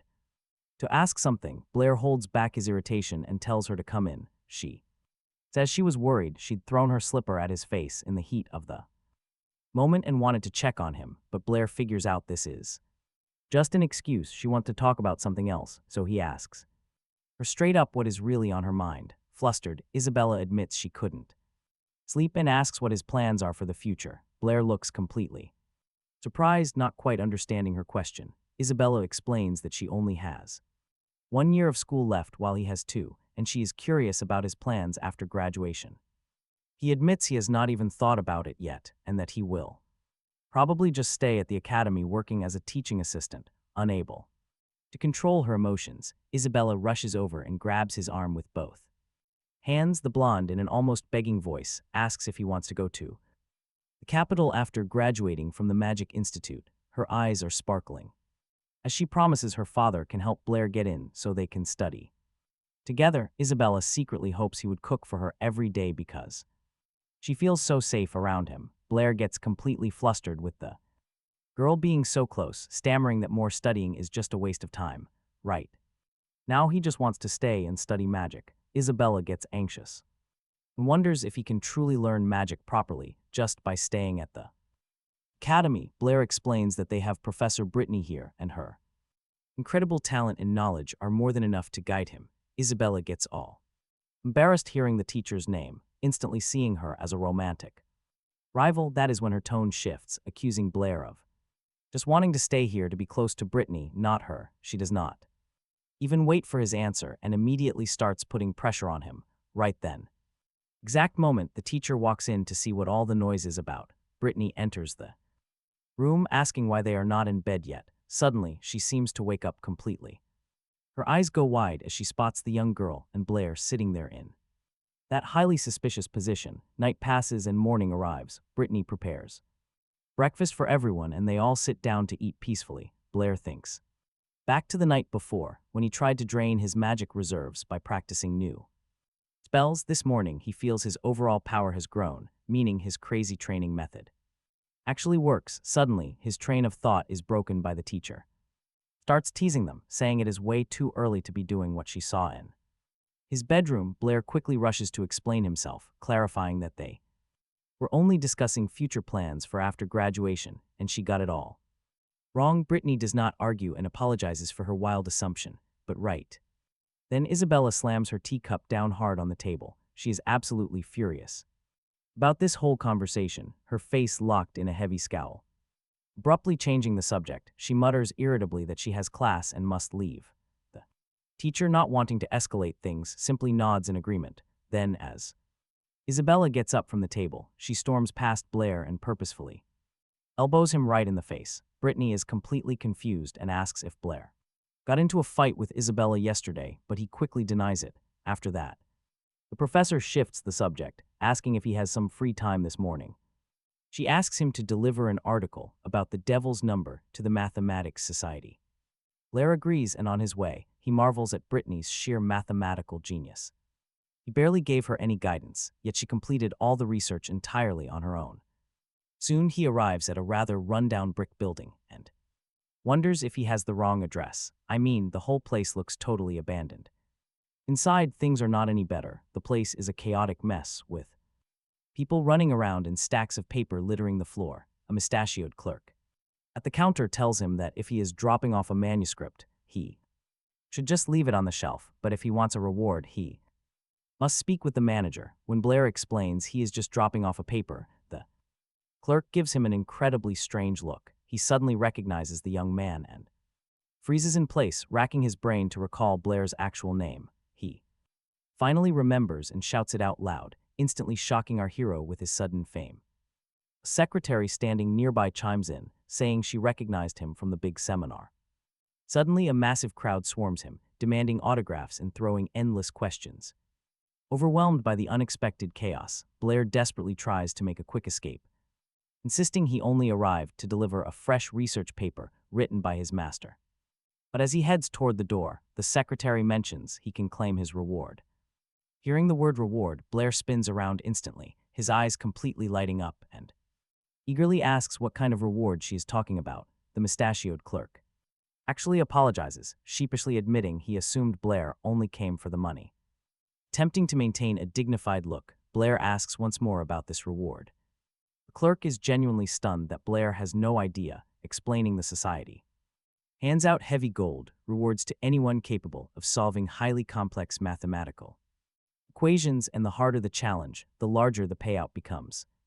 Naturally, Blair gets thrilled at the sweet scent of gold and demands to see these legendary problems immediately. The clerk eagerly leads the way, guiding him toward unsolved mysteries that have baffled everyone for generations. They walk up to a massive wall that looks just like a giant bulletin board, plastered with complex equations resembling bounty posters. The clerk mentions these papers have hung here since before he even started working at the society, and he doubts he will live long enough to see a single soul solve them. Determined, Blair decides to focus and politely asks the noisy crowd to back off. Leaning casually against the brick wall, he strikes a dramatic, thoughtful pose and acts as if he is channeling powerful magical energy. A nearby member, totally bewildered, asks Andre's representative what on earth our genius protagonist is doing. The representative hushes him, explaining that true genius requires quiet, uninterrupted focus for inspiration to strike. But as they stand there in absolute silence waiting for a miracle, the other man taps his shoulder and points ahead, staring at the empty space. He Notes that Blair has actually slipped away completely. The representative begins to panic, frantically looking around and wondering where his legendary math savior could have vanished. Meanwhile, our sneaky hero has already slipped away, laughing to himself, realizing he can easily pocket about 500 gold coins by solving equations so simple a child could do them, since he is completely broke and unable to afford new martial arts techniques. This easy gold is a literal lifesaver. He stands outside the mathematical society. Truth is, he does not care. Not about the math anyway, he is just here for the cash. Our hero literally skips down the street, dancing and scaring random kids on his way. Solve in secret, cash out. That is his simple, brilliant master plan. He wants to just collect the gold. Soon, a peaceful day passes at the society. A brown-haired scholar asks Andre why this Blair kid is called a genius. Especially since he ran away yesterday, Andre can only sigh in response. He figures that not even a genius like Blair could crack those dusty problems. They have been sitting there for years. Suddenly, the front door slams open. A massive stack of papers is dumped right onto their table. Our boy is back. He turned everything in at once. The guy is in a hurry for his payout. The scholar looks at him in complete confusion and asks which problem he solved. Our hero replies that the solutions to every single problem are right there. At that exact moment, the man with the mustache freezes in absolute shock. He stares at the black-haired teen in utter disbelief, unable to speak. Disguised under the name Chen Luo, our boy confirms the impossible. He solved all 23 problems from the Yabo City Mathematical Society. Vice President Andre and his colleagues spend the entire day checking his work. Suddenly, a shout rings out. The mustache scholar has finished verifying everything. Every single solution is correct. The room goes dead silent. The mathematicians are completely stunned, their jaws dropping to the floor. They are witnessing a miracle. This kid actually solved all their pending equations. Meanwhile, our black-haired genius is already sick of the praise. He just plops down on books for a nap. Talk about being bored out of your mind. Around him, scholars are losing it. Some are even shouting that they should call him the god of mathematics. Finally, Andre walks over with tears in his eyes, trying to wake Blair up. Blair opens his eyes and groggily asks if they are finished checking. Once they nod, everyone bows in deep respect. Andre asks for his name. Our hero casually introduces himself as Chen Luo. Time to get paid. But get this, Blair politely refuses a small part of the cash. He wants to show their partnership is only just getting started. Still disguised as Chen Luo, Blair heads straight to the Magicians Association. He is ready to spend. Blair slams the massive gold stack right before Molly. He demands to buy new magic. Meanwhile, a lone knight gallops through a storm. He pushes his horse to the absolute limit, desperate to get somewhere fast. Through the pouring rain, the massive palace of Yabo City finally comes into view. The castle sits grandly between the mountains. The knight reaches the gates. The guards immediately block his path, but the messenger demands entry. He carries an urgent order from the capital for the city lord's ears only. Once inside the office, the knight hands the letter to a gray-haired gentleman. This man is Ostam Clavios, the lord of Yabo City. He breaks the seal. Reading the page, his face twists in deep confusion. He asks if this is true. The messenger bows, confirming that the mysterious Blair is already here in the city. The capital confirmed it, but no one has found his exact location yet. Hearing the name Baird, the mayor's wife immediately calls him a traitor and a top-tier mage who vanished 3 years ago. Clavios cannot understand why he is back. In town, terrified that if this man unleashes his power, Yabo City is finished. Meanwhile, Blair is sitting in class, completely exhausted from his latest training. Suddenly, his hand slips, letting his pen clatter straight down onto the classroom floor. He is utterly drained after spending the previous day mastering that expensive new magic. Those 500 gold coins were not enough, and he needs cash fast. Looking for a way to get rich, his classmate Toby decides to tease him. He remarks that Blair always looks exhausted since moving in with Brittany. Across the room, a crowd of excited girls huddles around a fresh sketch. It is a drawing of the legendary math god, showing Blair disguised as Chenlu. The sketch depicts him striking an overly heroic pose, making Toby roll his eyes. Toby grumbles aloud, prompting Blair to ask who this math god even is. Toby explains that a mysterious genius named Chenlu recently appeared in town.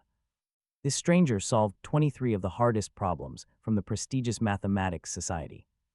Now the entire kingdom of Lonin cannot stop talking about his incredible feat.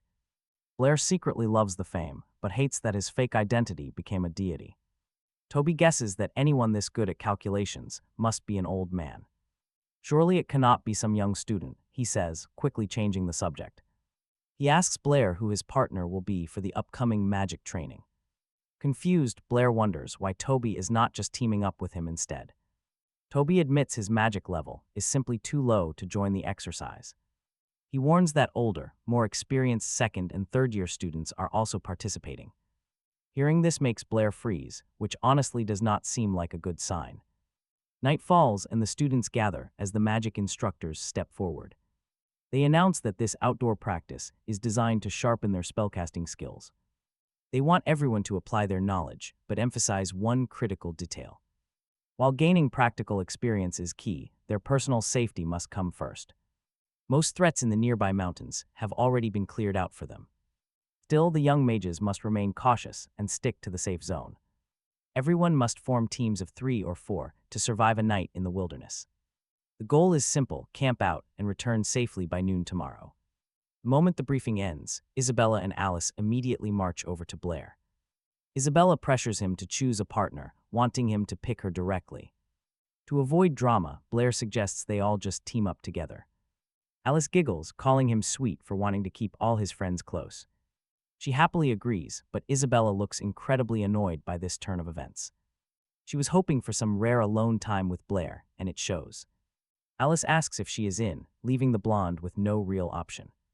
She reluctantly agrees, and Blair sighs in relief that a fight was avoided. Meanwhile, deep behind the mountain, the atmosphere shifts to something far more sinister. A gray-haired scout peers over the horizon, scanning the quiet terrain below. He turns to inform Mr. Baird that the sun has completely set. The rogue mage stands in silent contemplation before addressing his waiting soldiers. Finally, he announces that they have reached their destination. Standing on the fog-covered peaks, he declares that Yabo won't survive the night. Back on the mountain where the exam is held, darkness settles over the forest. As nighttime sounds take over, a tiny white rabbit rests quietly in the grass. Suddenly sensing danger, the small creature wastes absolutely no time. It gathers fire magic in its tiny mouth and launches a blazing fireball. But right before it hits, the spell suddenly fizzles out in midair.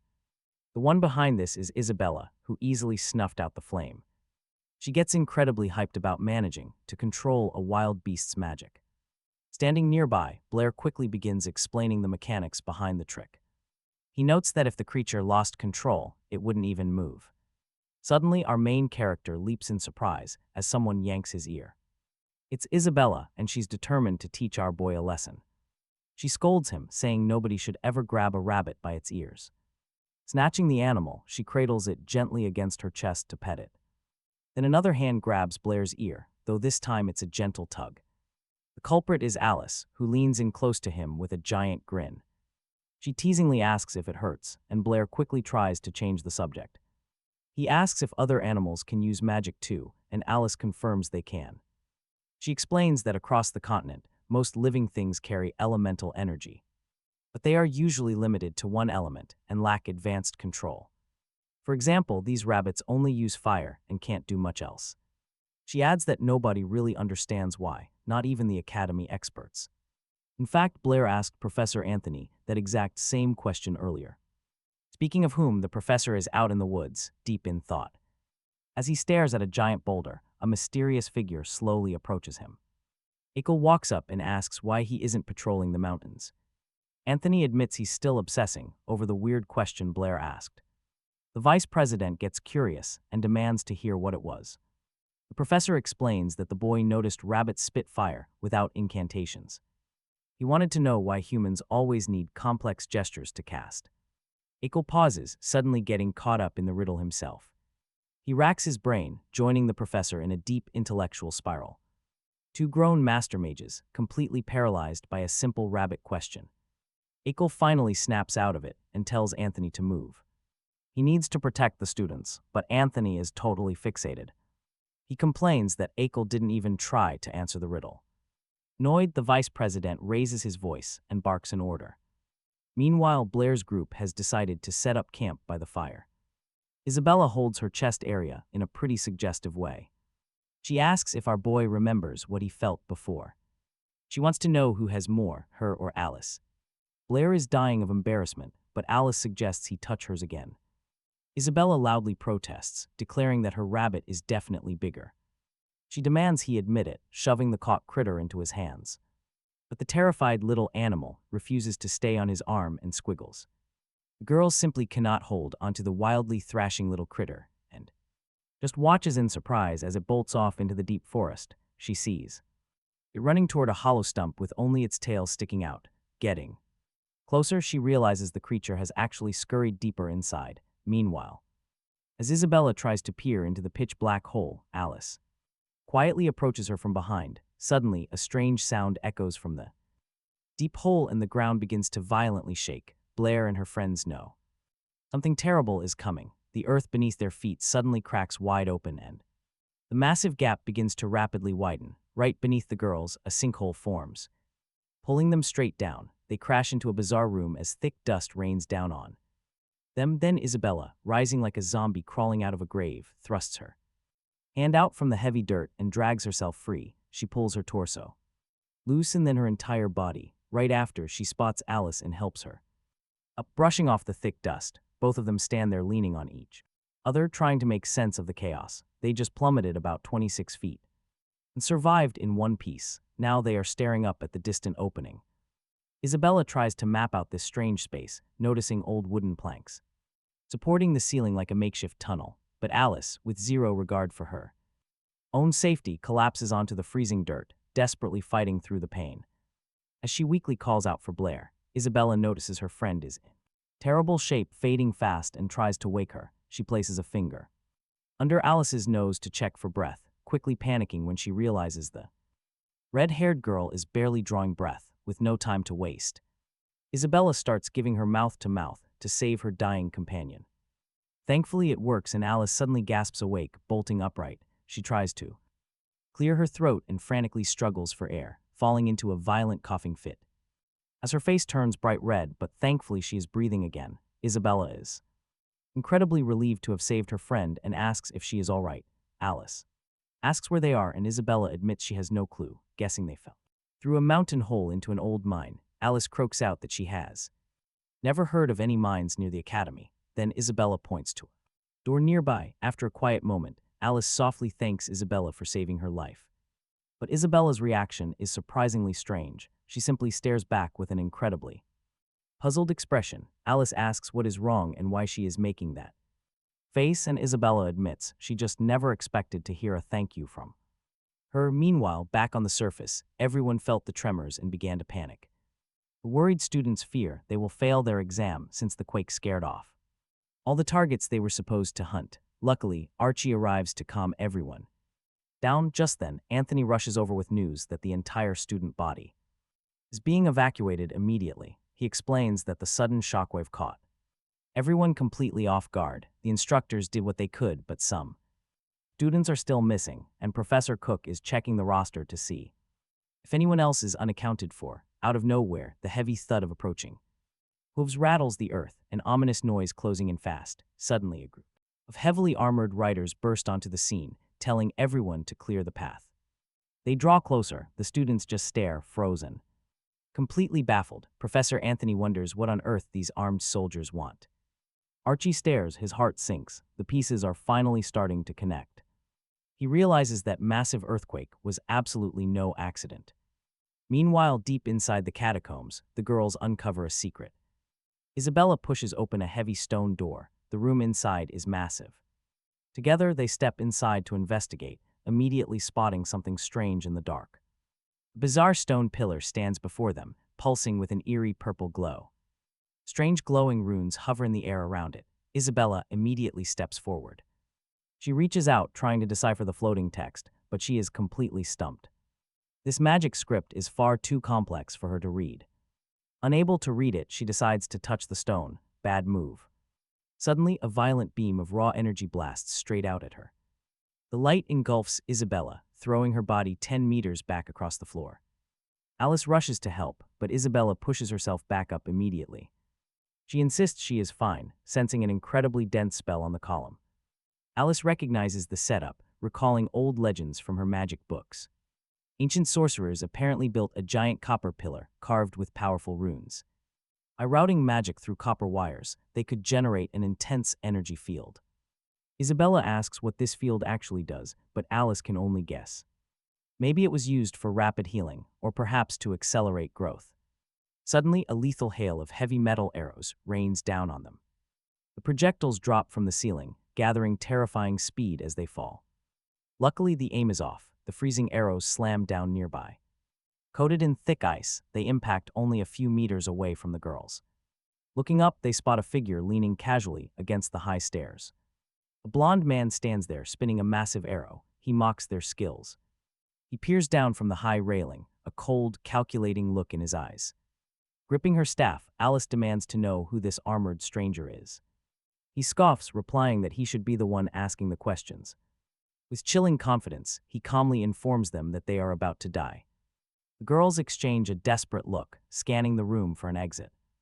Realizing they are trapped, they immediately begin casting a joint fire spell. The intruder just smirks, looking highly amused by their desperate struggle.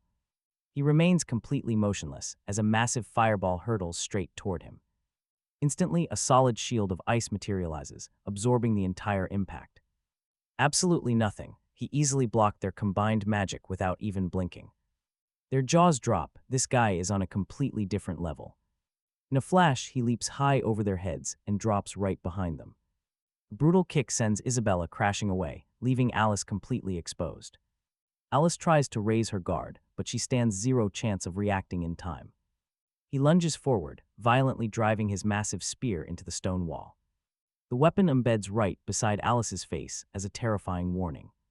The white-haired warrior stares down at her with a smug, mocking grin.